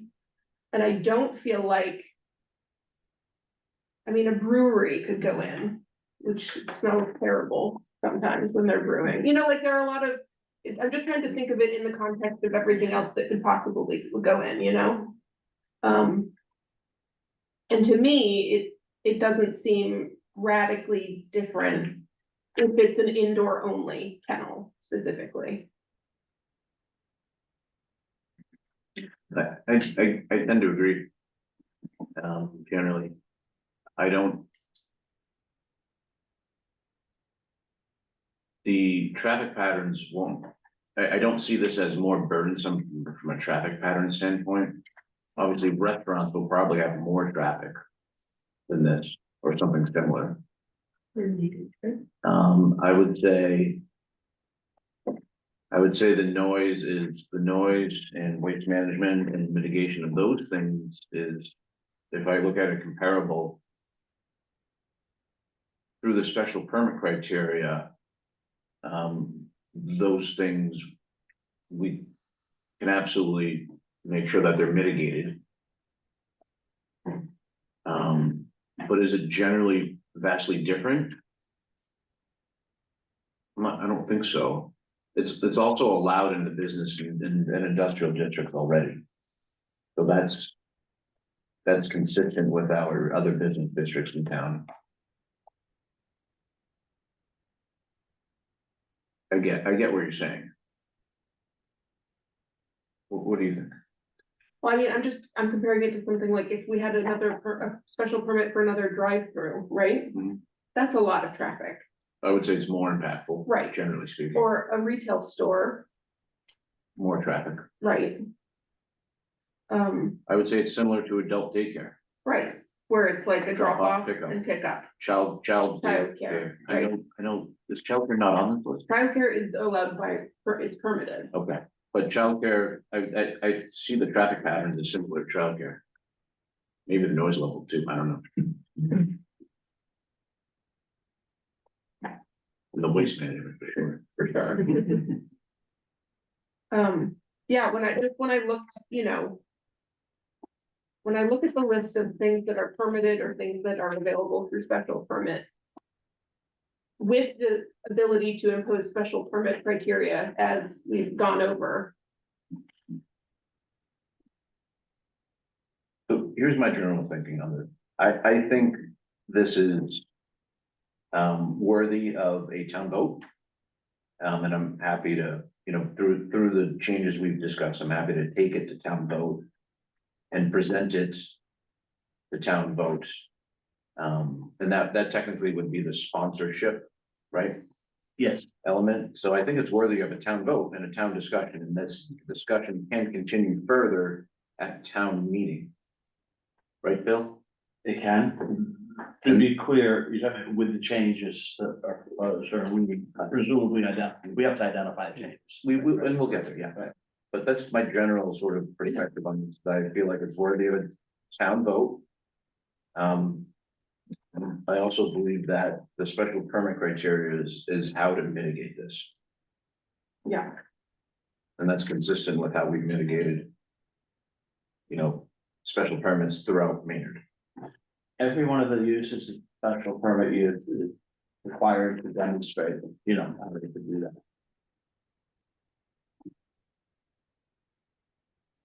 So I'm, without any additional information, Bill, I'm comfortable closing the hearing on it. Before you do that, you want to do one more time? Sorry, hold on a second. You want to go to the public one more time? Oh, yeah, we can. Is there more public comment? I would ask the planning board respectfully to consider not allowing, not only outdoor play area, but also, prohibiting outdoor dog walking. This particular facility seems to not walk their guest dogs outside. But obviously that would be very, destructive from a waste management and a noise standpoint. And I also just, want to state for the record that as much as these individuals are saying with their facilities that they do everything within their control to manage and contain sound, if they engineer it wrong or they build it wrong and it doesn't control sound, what I'm being told by the town is that the town does not have noise ordinances or monitoring equipment to be able to respond to noise complaints. And I don't know how to reconcile, other than someone's stated goodwill and good intentions, the impact on the neighbors that are already being impacted in infinite number of ways that weren't foreseen by them or the planning process. Thank you, Chris. I think the dog walking is something we could potentially add here as well. That doesn't belong here. That would belong in a special permit. But no dog walking would. I think that's going too far, and you can see how, I mean, if we put like 2 bedrooms only or whatever, I think that that's absolutely something you'd want to consider, but I don't think that this is not the place for it.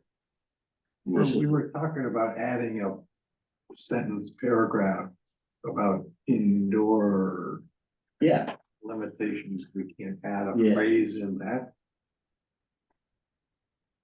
picture it that. no, we're Yeah. saying, is there a way we could say? Commercial kennel. Provided that the planning board shall not issue a special permit allowing any. Outdoor. Hang on, I gotta think. Well, if you want to tidy it up and not, because what happens is if we got specific, then there's another thing comes up. And we fight it. But if we said, you know, with no operations connected with it, no exterior operations of the kennel. You know, Yeah. or not the kennel, the business, Yeah, yeah, yeah, all something like activities, that. activities limited to that. But I would put that, you know, well, this is, you can't walk a dog, or you can't do this, I'm very broad like that. That's a good point. So I think the concern, not the concern, I think the perspective is that the special permit is for the tenant space, right? That's the point here. That's site specific. Right. Exactly. Right, and so activities outside of tenant space is not permitted. Right, it's like Market Basket having a lemonade stand someplace in the parking lot, that's not. Unless allowed. it's specifically called out, right? Right. Yeah, exactly. Right, so if we just say that, I mean, if we just reiterate that the use is indoors, Yeah, with all, you know, that covers no walking, no outdoor play, no exterior play. no exterior Activity. activity associated with the business. Okay. Or something to that effect. And you can correct me, but I'm pretty sure with the veterinary hospital that we, or you know, the veterinary office that we approved, try special permit. Did we put language in there saying? That you need to discourage people from walking their Yeah, we dogs said you can't. around? Yeah, We just said it's not allowed, yeah, Right, so. yeah. We can make Just sure to try- prioritize that. but I'm also not wanting, I don't want to say to members of the public that, you know. Trust that our intentions now will carry forward this special permit. I want to be responsive. For sure, So I like what we've come up with. yeah, And then I think. For any type of noise criteria, I think that's special permit. And my general intention would be to. Just get ahead of it, right? And so that any type of noise discussion is part of the monitoring activity. Over time. A temporal monitoring activity over time, just to make sure changes and conditions don't change. But I think that's special permit only. I don't see how we could put noise into this. Never do. And I want their acoustical engineer to be. Help us do that. Right, yeah, I agree. Sounds like a pretty good outfit. Yeah. But they're the professionals and that's what they could do, right? But we can set some criteria on that at the special permit time. I don't see how that can come in here though. Any other thoughts, last thoughts, comments, from the board? I think Lori. Oh, please, Marie, yes. Just, again, just a question, Bill mentioned. Sounds like he wants to move it, so which building is R1? Oh, so Bill's not trying to move anything, he's just asking questions, so there's no determination on where a kennel will go on the property right now. I'm just thinking what would happen 10 years.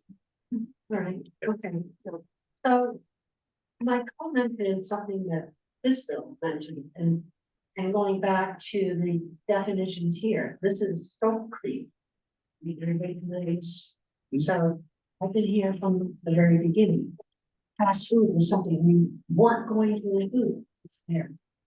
Drive-through, so it seems like when there's something we want to add, we add it, so this just keeps getting added to. And so. And this seems preordained, it's already printed. It's coming in, so. The meeting is to. Make sure that we audit it and cross the eye. And, but. To the comment about, so. So my concern is the constant scope creep, constant addition, new thing. And also, you mentioned the traffic. This group had mentioned that they have potentially 3 rooms, 15 dogs per room. So that's 45, right? So that's, you know, additional 90 trips in and out, and I'm not sure if you've really familiar with the traffic and what it is actually like now. And I know that there'll be additional things coming in, and each one will bring its traffic. And already people use the, you know, the right side, it's on there, and for the neighbors who try to walk, you know, you wanna walk to McDonald's, Dunkin' Donuts, you wanna walk to 110 you are literally taking your life in your hand when you cross that northern with them, and people are coming out. And someday, one of those ambulances or police or fire person will come in and you can take somebody out. The traffic is an issue, so something that needs to be thoughtfully considered when we're talking about additional uses that could incur more traffic, you know, let's say the Peters. Thank you, Bree. So I'll give my sort of final sort of thought on this. When I consider whether it's appropriate to bring this vote to town meeting, we are adding another potential use to the site. I look at it and see how much different is it, and we talked about this a little bit earlier, how much different is it than the current list? And when I think about the type of use that is, you know, how much different would that be from other potential uses on that, in that space? So for example, you know, if it was, you know, a hairdresser salon that was going back there, how many trips would that be? And would this potential use be significantly more than that? You know, if it was, if Jersey Mike's was going back there, for example, would that be, you know, a similar sort of experience, a similar sort of traffic pattern with numbers and counts? You know, what about, we talked about noise, we talked about other mitigation. Are those things similar to what could already potentially be allowed in there? And generally speaking, I find that this particular use is no more impactful than the uses that are potentially on here already. And I understand the concern about scope creep. The scope creep that I would avoid for a project like this would be allowing things that would create much more reasons, much more disturbance than compared to other things that are already allowed. So if this, and I don't have a good example right now, but I find that this particular item is very, you know, relevant to what I already see on the list and what I already see as activity on the site. I think that we can always do better with considering special permits, but that will be at the special permit criteria time. When it comes to this particular item, the adding it as a potential use, and then adding it as a special permit for the special permit criteria, I think it's reasonable to bring that down here. So that's where I come from on that. And everything I heard tonight, from my point of view, will be carried forward to that conversation at town meeting and also carried forward to any special permit. So that's my perspective for the board. Any other final thoughts? I was just gonna say something similar, that you've all heard me rant about capitalism generally, but the problem is something is gonna go in there.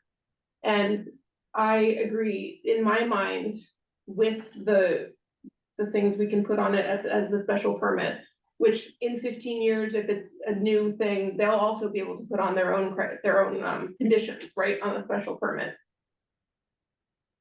Something's going in there, and in the scheme of things, sound is definitely an issue. I think that it's a problem that the town does not have the sound ordinance. I'm not writing a sound ordinance. I think someone should, for sure. But like, we can't build in a sound ordinance into every single decision. I mean, we try and, you know, take it into consideration, right? But it sure stinks that we don't have one. But I can't solve that through every decision. You know, just because like my neighbor's dog barks like crazy, I don't have anyone to call either. I'm surrounded by people with dogs, guys, and I have no one to call. But like, it's not, Well, we can consider it during special. permit. yes, for sure, for these sorts of things. But my point is like, the bigger question about sound is one that I'm super aware of. Capitalism rages on, and we continue to put businesses in places where they've been approved. That's gonna be out to the meeting. Great, we can't wait. Mr. Chairman, would you like to make a motion, please? Yes, I can. And so let's talk very quickly about the change that we're proposing. So under the first article, it would be adding commercial kennel,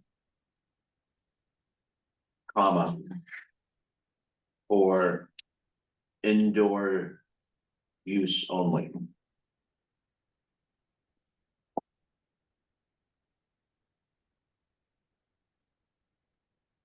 Which would prevent outdoor play areas and outdoor dog walking.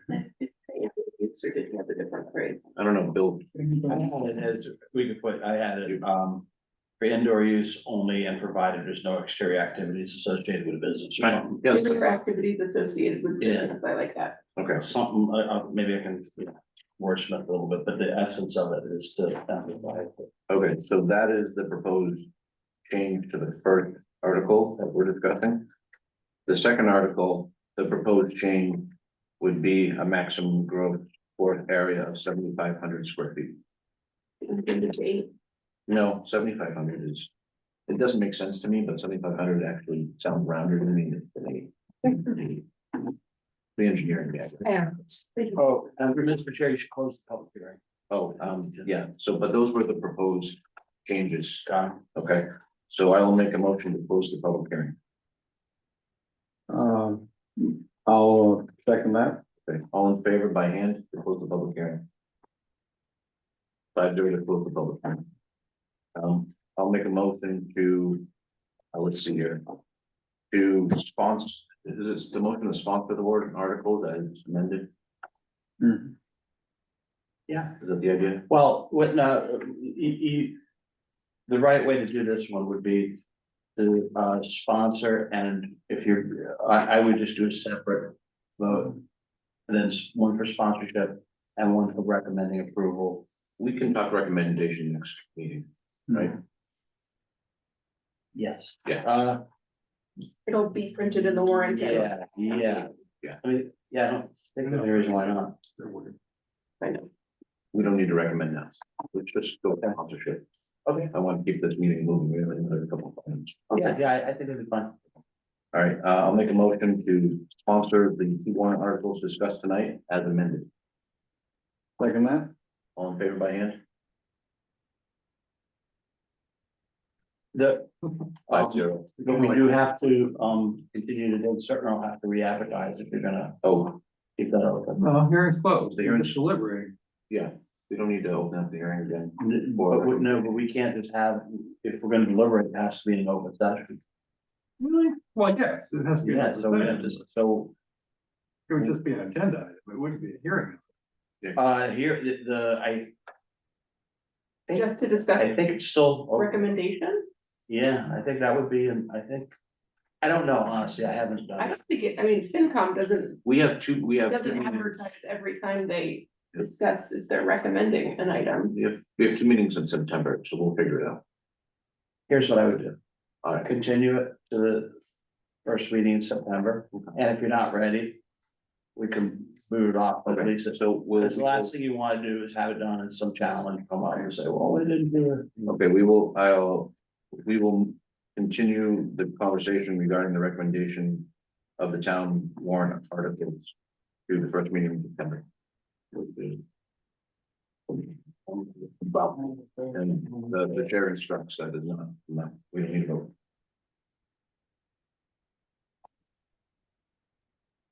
Okay, thank you for coming in, thank you for all the public comments, I hear them loud and clear. Thank you.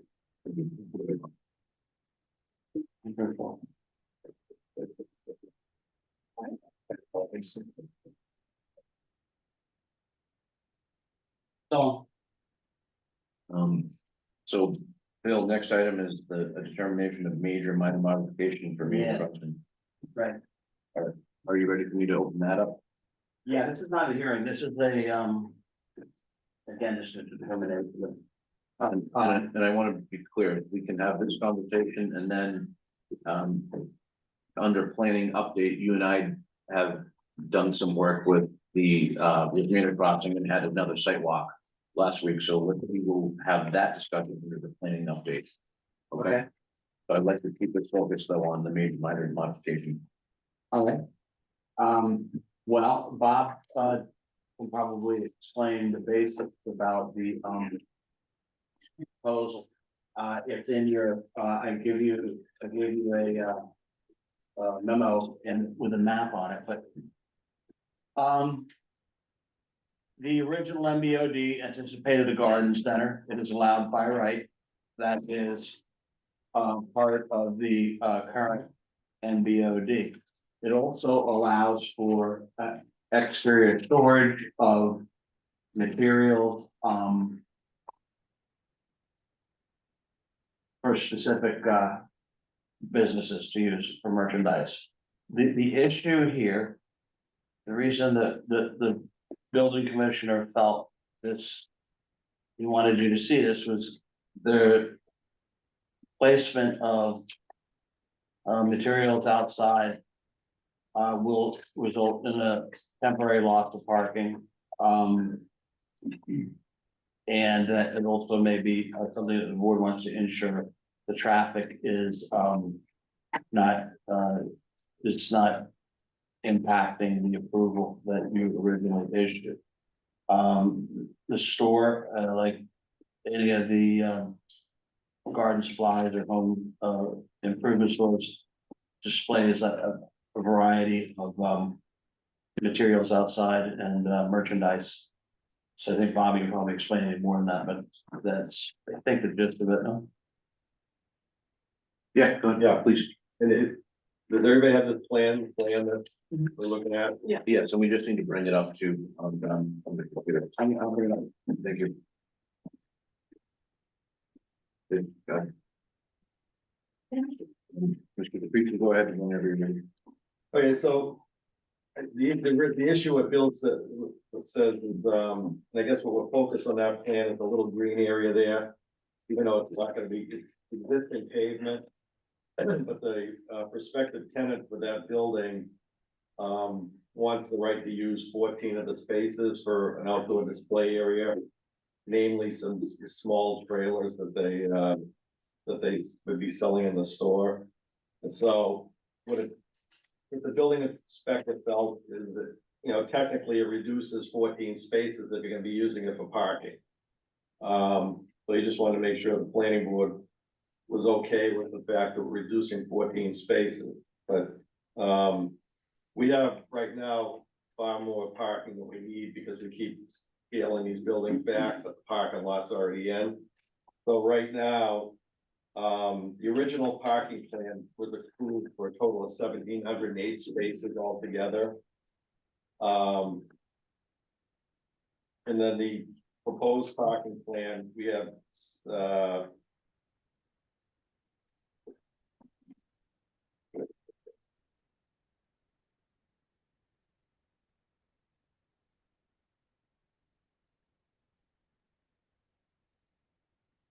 yeah, so the proposed parking plan right now, as per the latest approved plan, we have 1,662 spaces.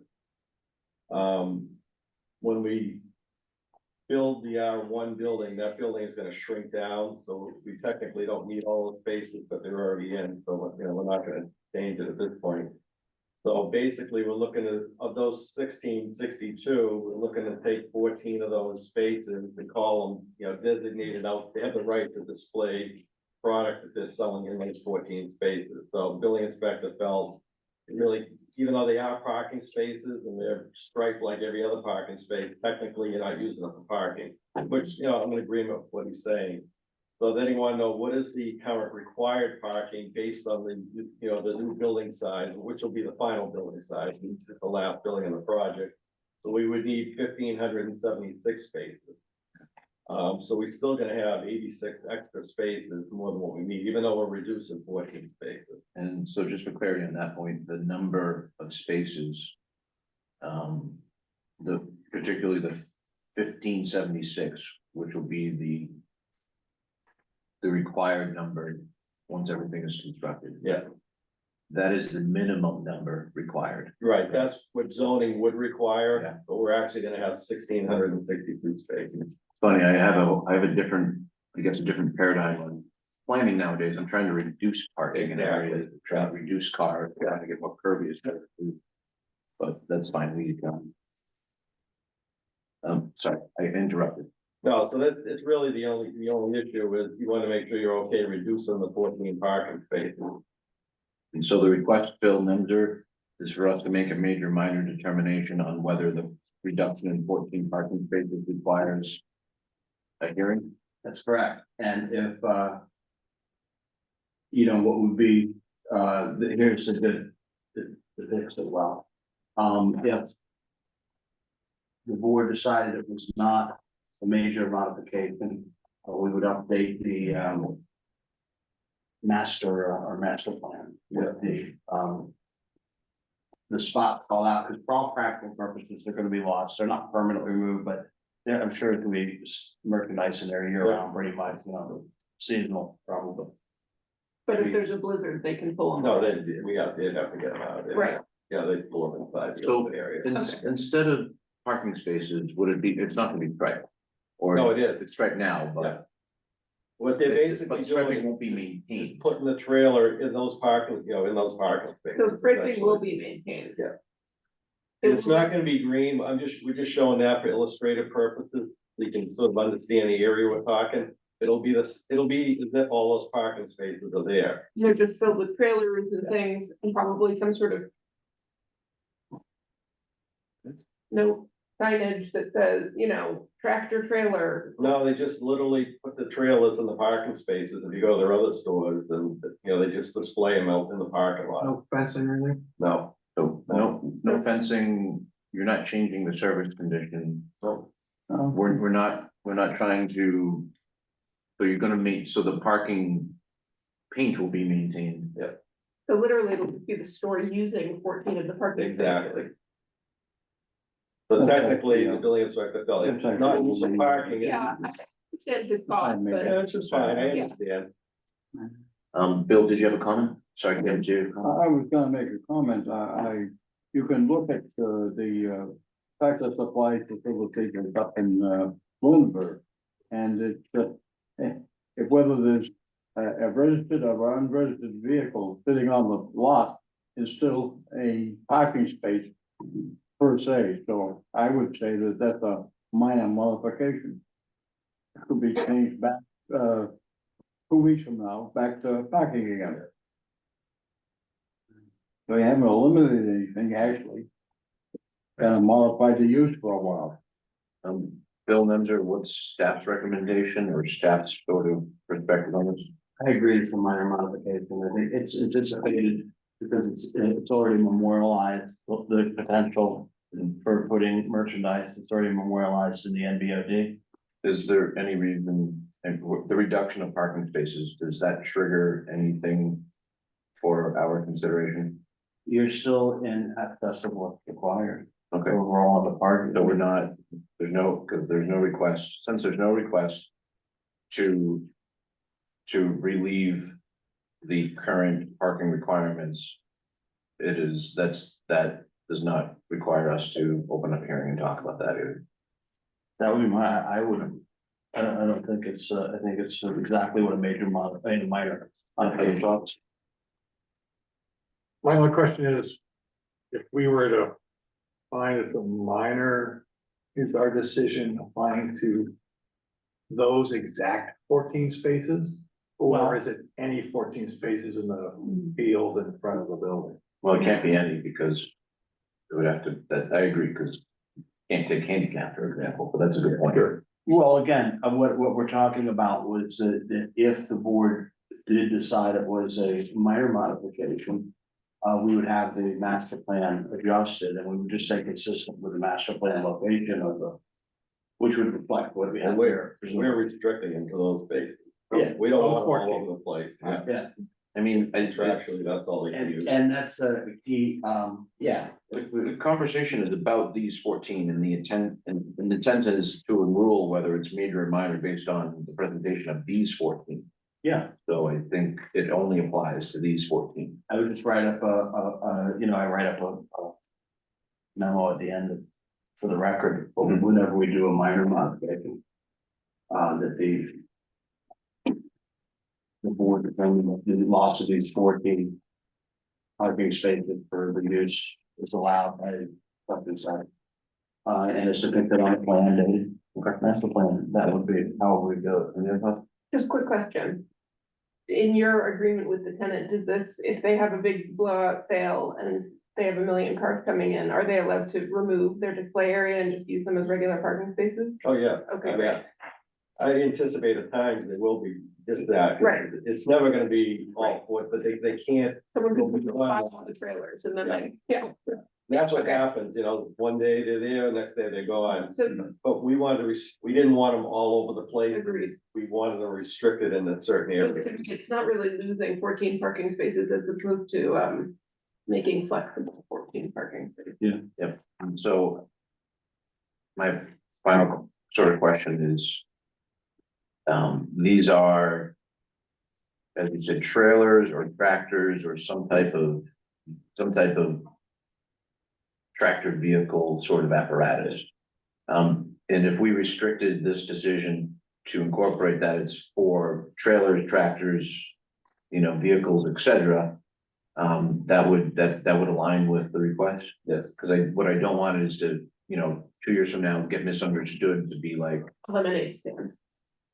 No, I hear, but really, we want it Yeah, as neat as possible too, we're right there. with you, yeah. bags of compost. Exactly, I don't want that, they got a big enough storage area on the side of the Can I building. ask they you a can put that question? in. Are those, do you move those in every day or they stay there? No, they stay there, Or they're gonna stay there yeah. 24/7? So if you want to see a tractor or a Yeah, trailer, yeah. just go down there and look at it. Yeah. Selfie, but then. Yeah. Can the kids ride them? Yeah. What's right next to it? Okay, any other final questions? So you're saying, it's just to be clear, you're saying you'd want it would limit to trailers? Whatever the request is. Yeah, what is the request? If it says outdoor, Outdoor storage, it's an outdoor storage, right? Yeah, But like Kristen said, we're not allowing them to put, fertilizer and stuff, we don't want that out there, that has to go inside. Outdoor storage of vehicles and trailers. Yeah, exactly. Unregistered vehicle parking. unregistered vehicle parking, unregistered vehicle trailer parking. what's, put no Just blowers vehicle out there. parking. Yes, sir. I think it's. So Bill, I think, something like unregistered vehicle or trailer or tractor parking or something similar. Yeah. Okay, I can go on. Right, because I'm not looking to restrict it too much, I just don't I want. mean, but you wouldn't like want an outdoor garden display. It's not about whether I want that or not, it's that we didn't discuss that. Right, okay. Motorized Yeah. or vehicle related. Cause, Okay. We know what we're discussing, we know where intent are, I just want to make sure that gets captured in the follow-up. And like I said, it's not that I don't want those things, we're not discussing. I'm not gonna try, I'm not gonna, oh wait, here, Ken raising his hand. Oh, no. No, now Ken wants to talk? Yeah.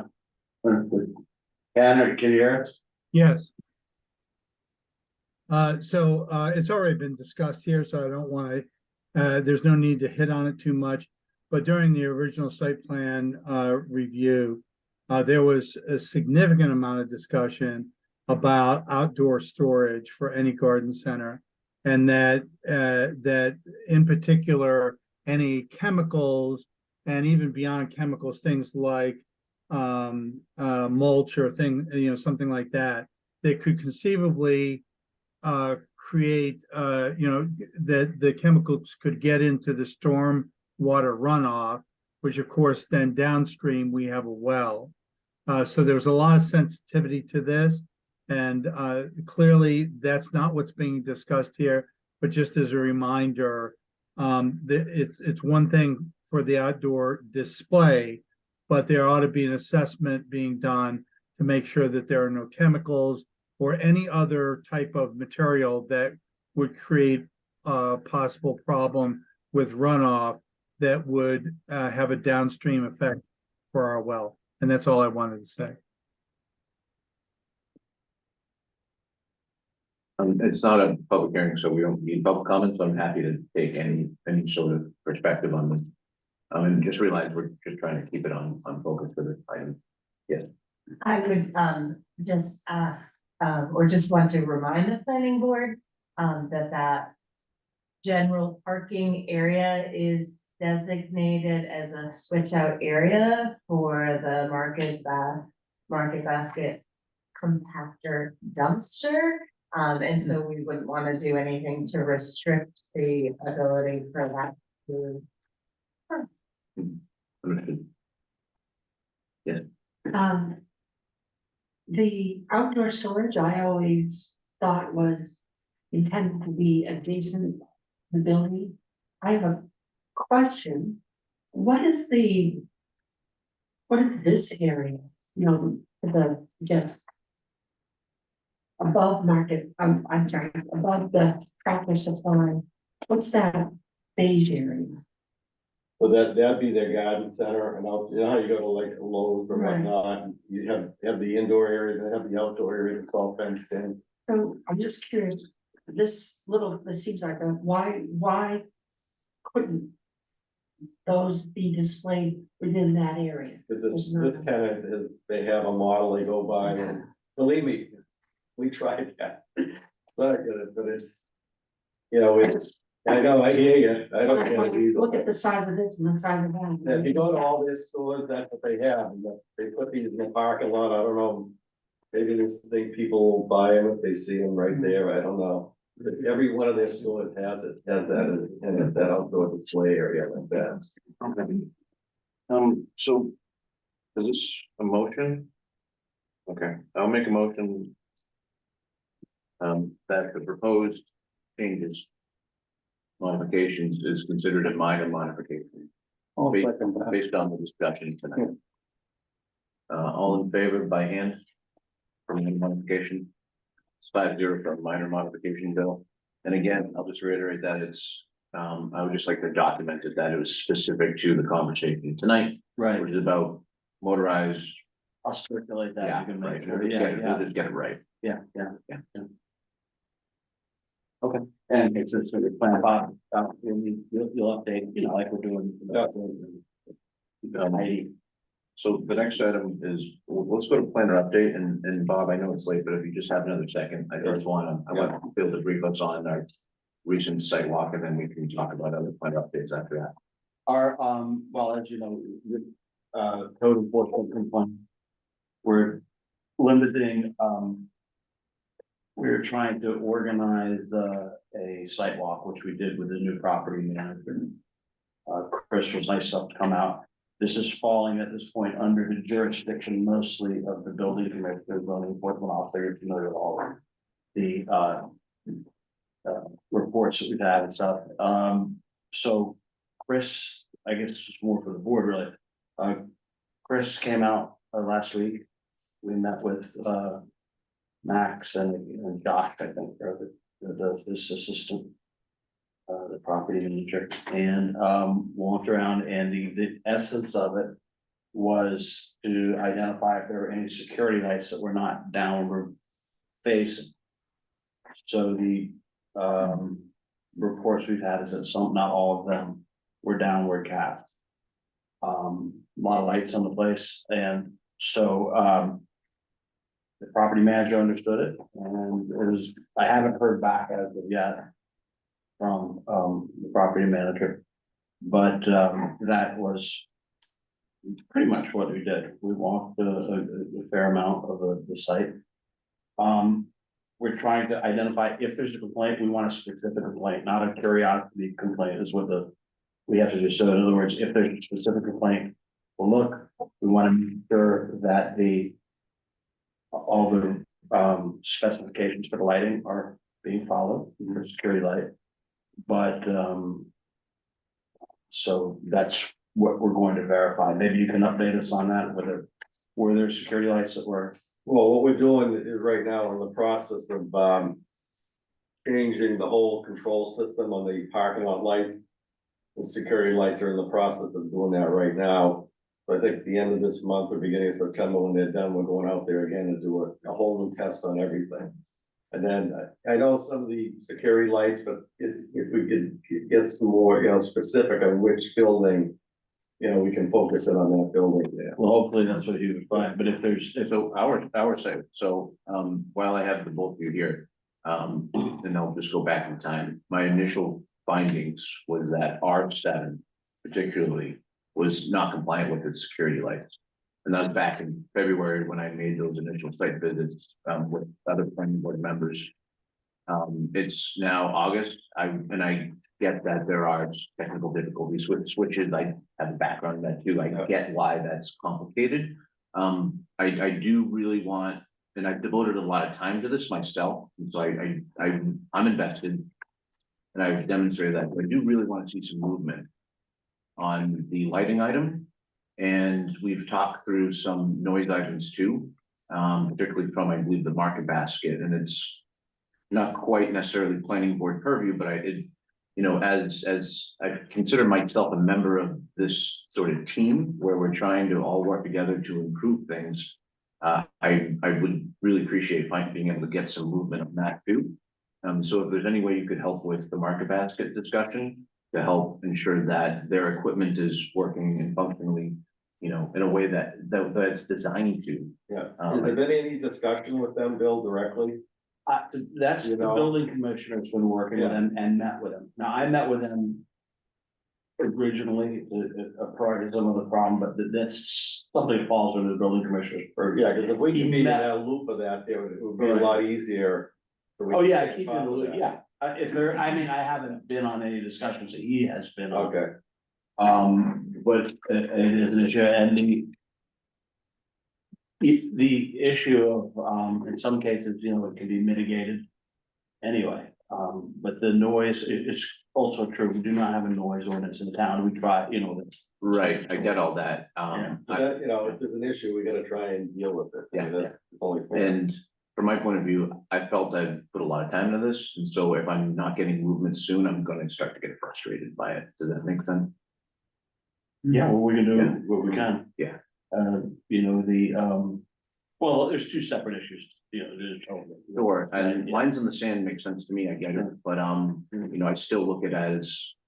We're all trying to move the football, use my, football, we're all Yeah. trying to move that football along. Mhm. And, I may not be a running back on this one, but I might be a linebacker, right, or a lineman or whatever, so I wanna see that football moved So along. R7 is on the security light, that's the one. That's kind of what we've been focused on, Yep, okay. yep, that's the one that I found non-compliant back in February, March. That's fine. Okay. And we have more planning updates, but that was the only one I wanted to at least talk through with Bob. And I know we did, the other issue that came up before was the interior lights with Emerson, I know, and I don't know what they've done. But I know Max was supposed to meet with them, because I guess they leave the lights on in the corridor on the. Yeah, that's Not side, I asked them to go meet with them and see if they could shut those lights off, they still leaving them on, or? It's Yeah. state, yeah, the state. I'll follow up with him to see. I think that's, Oh, yeah, even the Yeah. hallway, I mean, I could see at the front it was a security issue and as I understand, because I'm not. Sure, it was just because the drugs in there or not, I'm not sure what's in there, but that was the understanding. I know Stephen don't want to talk with them. According to the building commissioner, that section of the building is built like Fort Knox. And there'd be no way to get in. And I do think that if additional security is warranted, there are ways to consider doing that do not demand full-on exterior and internal lights. There are motion detected lights, there are alarm systems, there's lots of other options to provide a secure facility. But in terms of the building code, it was built for maximum security to make sure that nobody can crawl over an internal wall or anything. So I'll follow up with him to see what perspective they have. And like I said, I want to be moving on anything. Yeah, okay. And the security lights, Chris, just to remind you. I'm gonna give you just a little bit on this. Trish. You did reference violations of the downward facing security lights on building R4, R5, and R7. And I would just like to get clarification. You had said you need specific complaints. Do you feel like you have specific complaints? Or do you need additional? Believe someone to do that, like. No, no, you can send them, see to me, there's a clear process, the problem is. And those have been Yeah. recorded and. Right, it's right. recorded that Yeah. the memo was prepared. Do you need more? If you have an issue report, you need to be specific. And that would be a big help. So if it's R3 light or whatever the deal is, whatever can identify that problem, yes. They have been identified and I. So we just went on the site walk. This is the third site walk. We've brought the planning board out to in one form or another.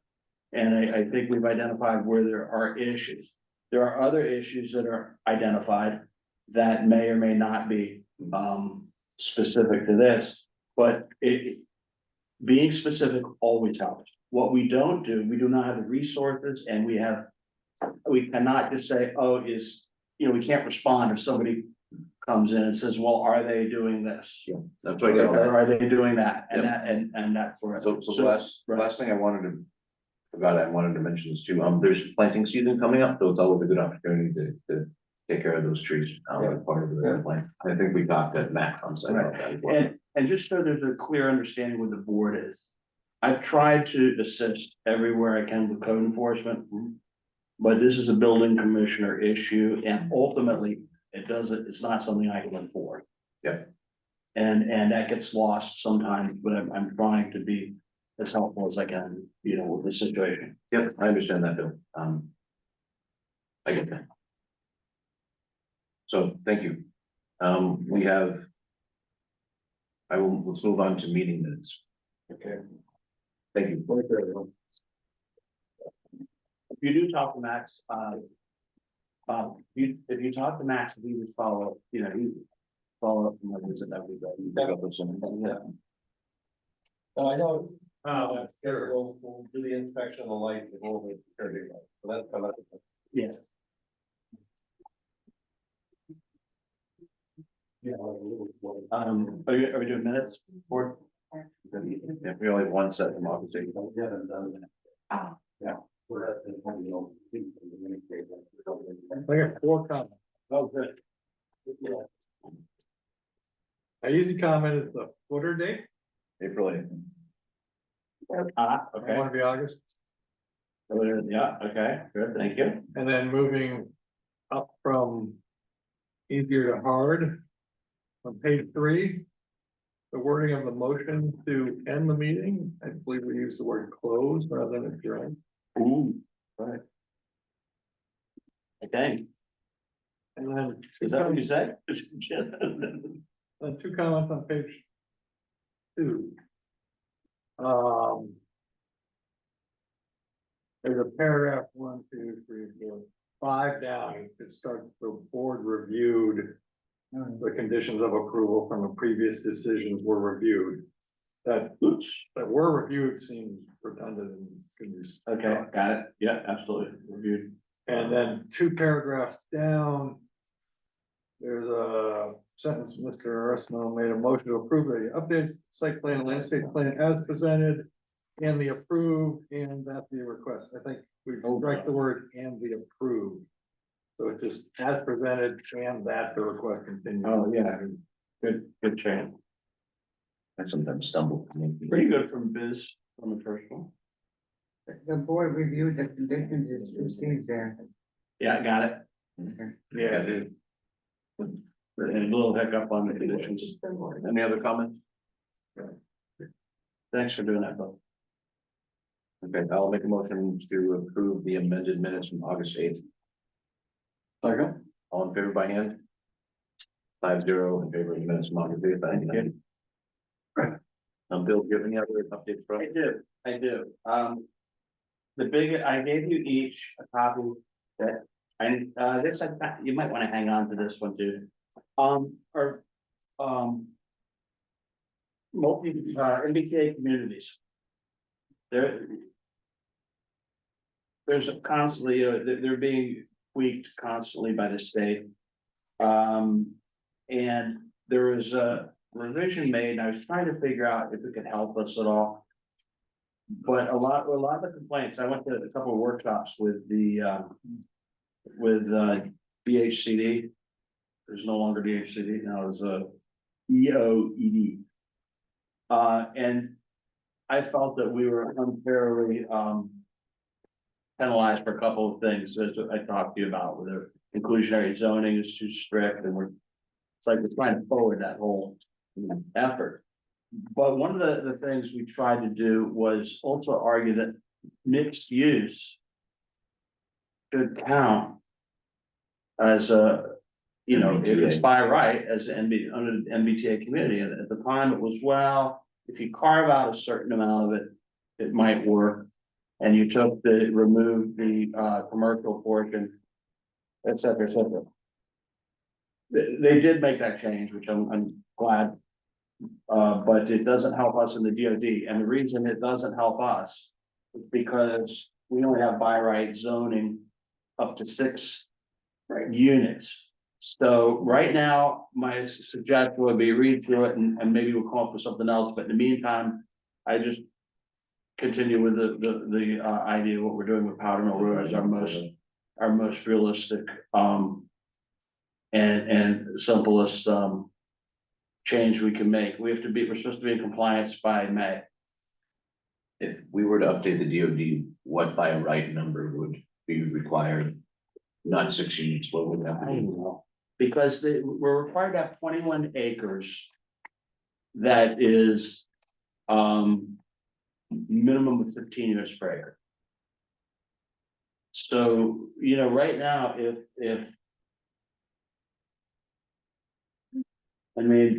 you carve it, if you do it, create a district like we're talking about, do it for sub-district, you would probably make it just for that size and that number. You'd say, here's a 21 acre district. You can do 15 units per acre by right, or whatever the actual number came out to be. And it would be good with a mixed use, I don't know how we would do it right now. So you're saying it will have to be Powder Mill, because where else would we put it?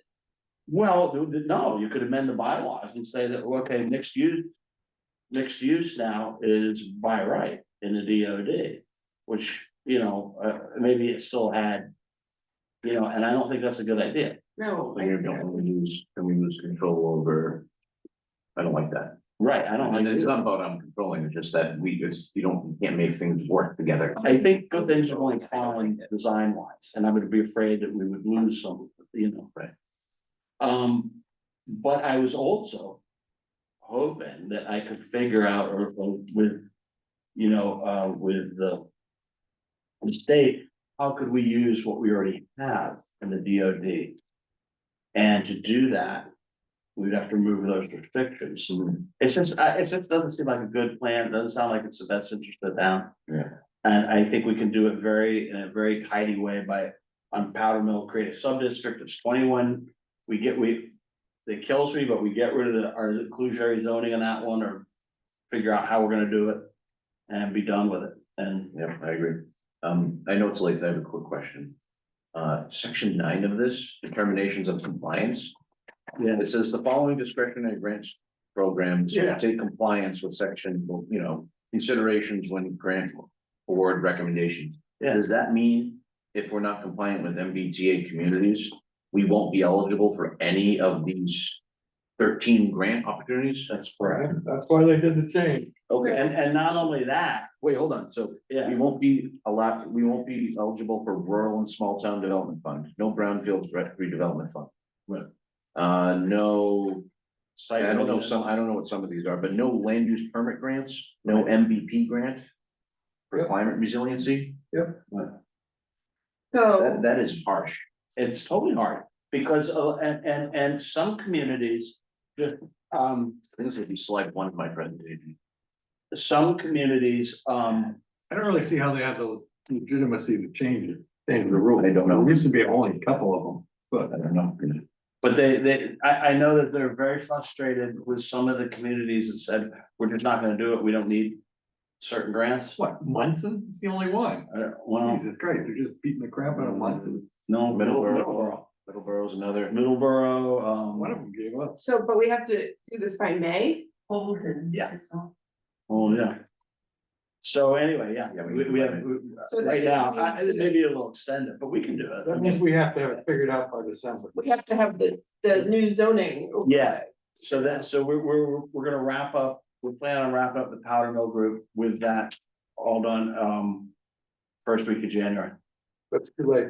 Yeah, well, maybe we gotta, Too late. You can't make a special town meeting first week of January. we'll have to do it, we'll have to figure out a way, it may have to be shortened. There is no Short way. day. You have to have a zoning figured out by December to make a special town meeting in May. We'll figure it, we'll have to figure it out, time it, and this, I'm just saying that that's the contract for the grant is, that's how it runs, they just got an extension on it. But we really don't need a grant to do it. I mean, we could do it tomorrow. It's so easy. To make Bill, something if you did it, compliant. you're right. If we did it tomorrow and we said, here's our sub-district or something like that. How are we ever gonna get the community input in this? How are people ever going to be able to say that they, you know, I understand we have a gun against our head with this. But nonetheless, we have to do our public input. We have to do a certain amount of it. There's a plan to do that and develop it with a level of consensus. Even if we don't really, I mean, I'm just because saying we're doing it with it's sub-districts. physically or logistically impossible to wait on MAPC to probably finish in January and make it happen for the spring town meeting. Yeah, I wouldn't disagree.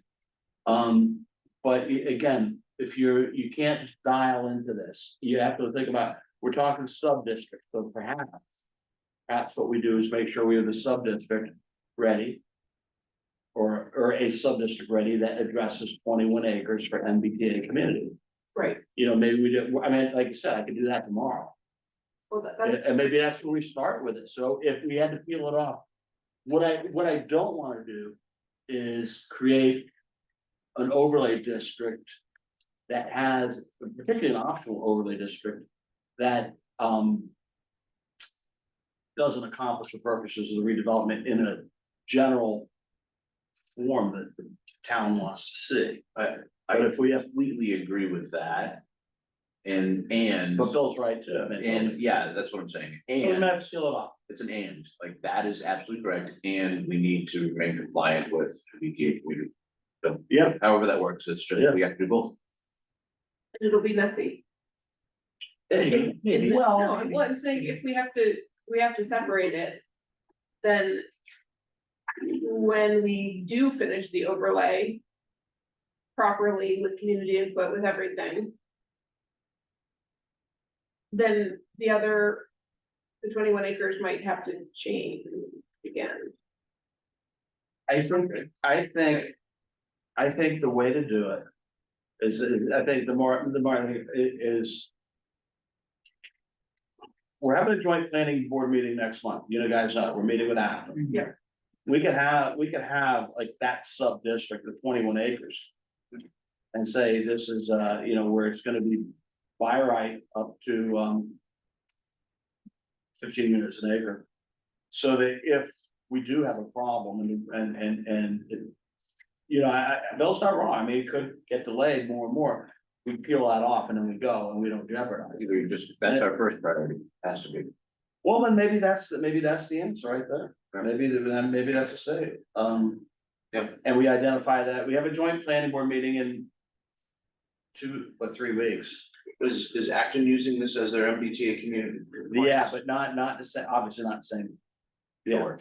yeah, yes, they are. So they're using this as their vehicle as well for compliant. Part of it. MBTA communities. Yeah, they have a different, Part of the court? The Powder Mill Corridor Initiative. not all of it, they're doing sub-districts. So They're using the Powder Mill corridor for meeting the MBTA zoning requirement? they're using part of it. Oh. Yeah. So they're gonna have a couple different. Yeah, well, we'll talk to them next couple of weeks to see. I don't know exactly, but I that's my understanding. So, but I think you guys are right.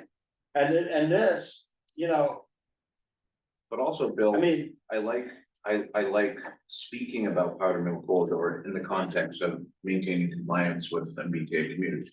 It just makes the conversation clearer and simpler and more easier to digest.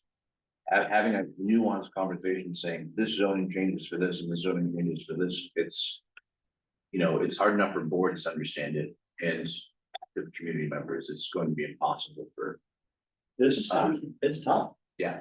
It's tough, So, but the point of tonight's, the thing I wanted to make clear tonight, I don't see a way to use the existing downtown overlay district mixed use to meet this. Even though they did put that in.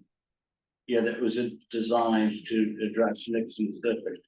We're not by right, over 6 units, and I don't think that, I would not like to see that by right in a downtown over. I agree.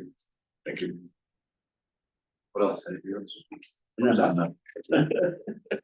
Yeah, no, our joint planning board meeting, I think that's it. What's on the agenda for next week?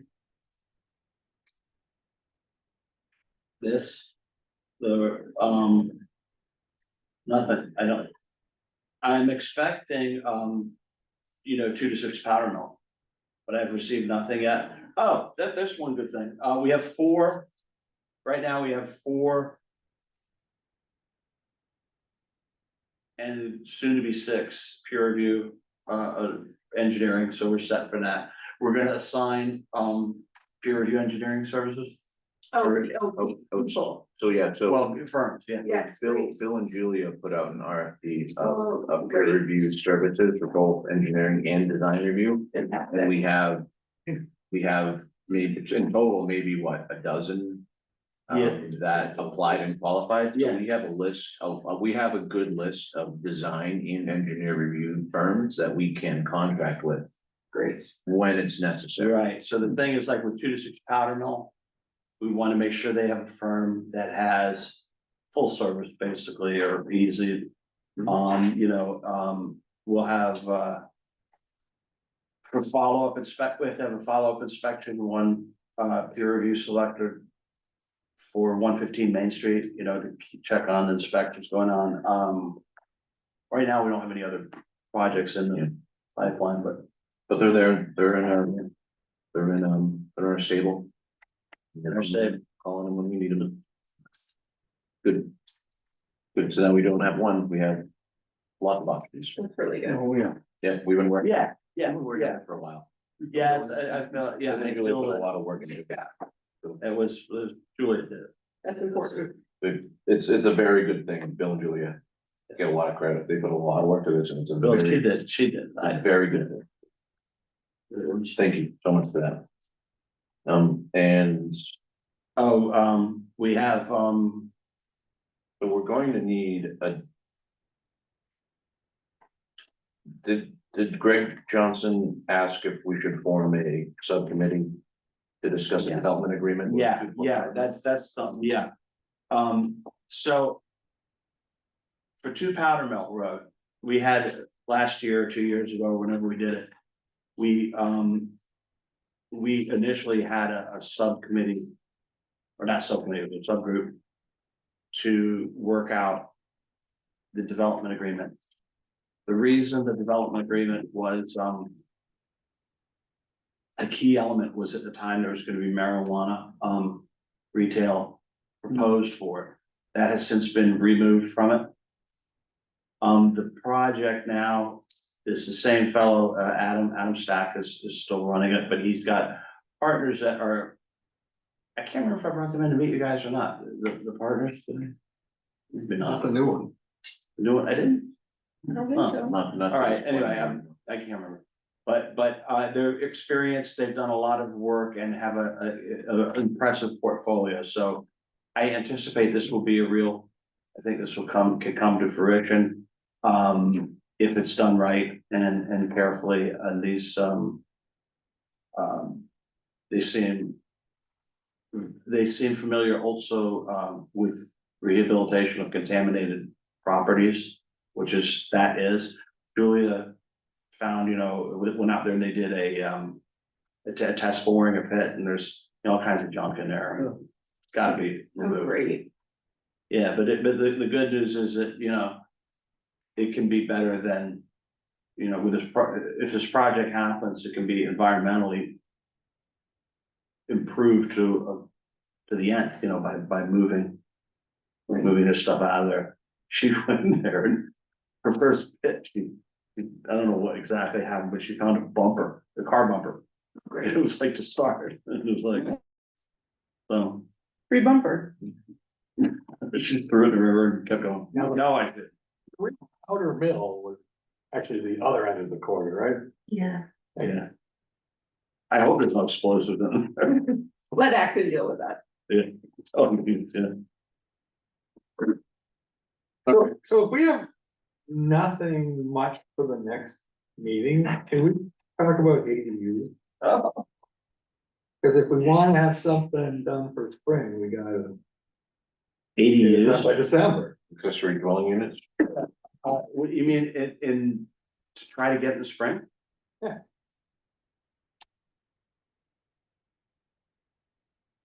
already got it. It's not that, it's getting everybody on board. Getting the public outreach.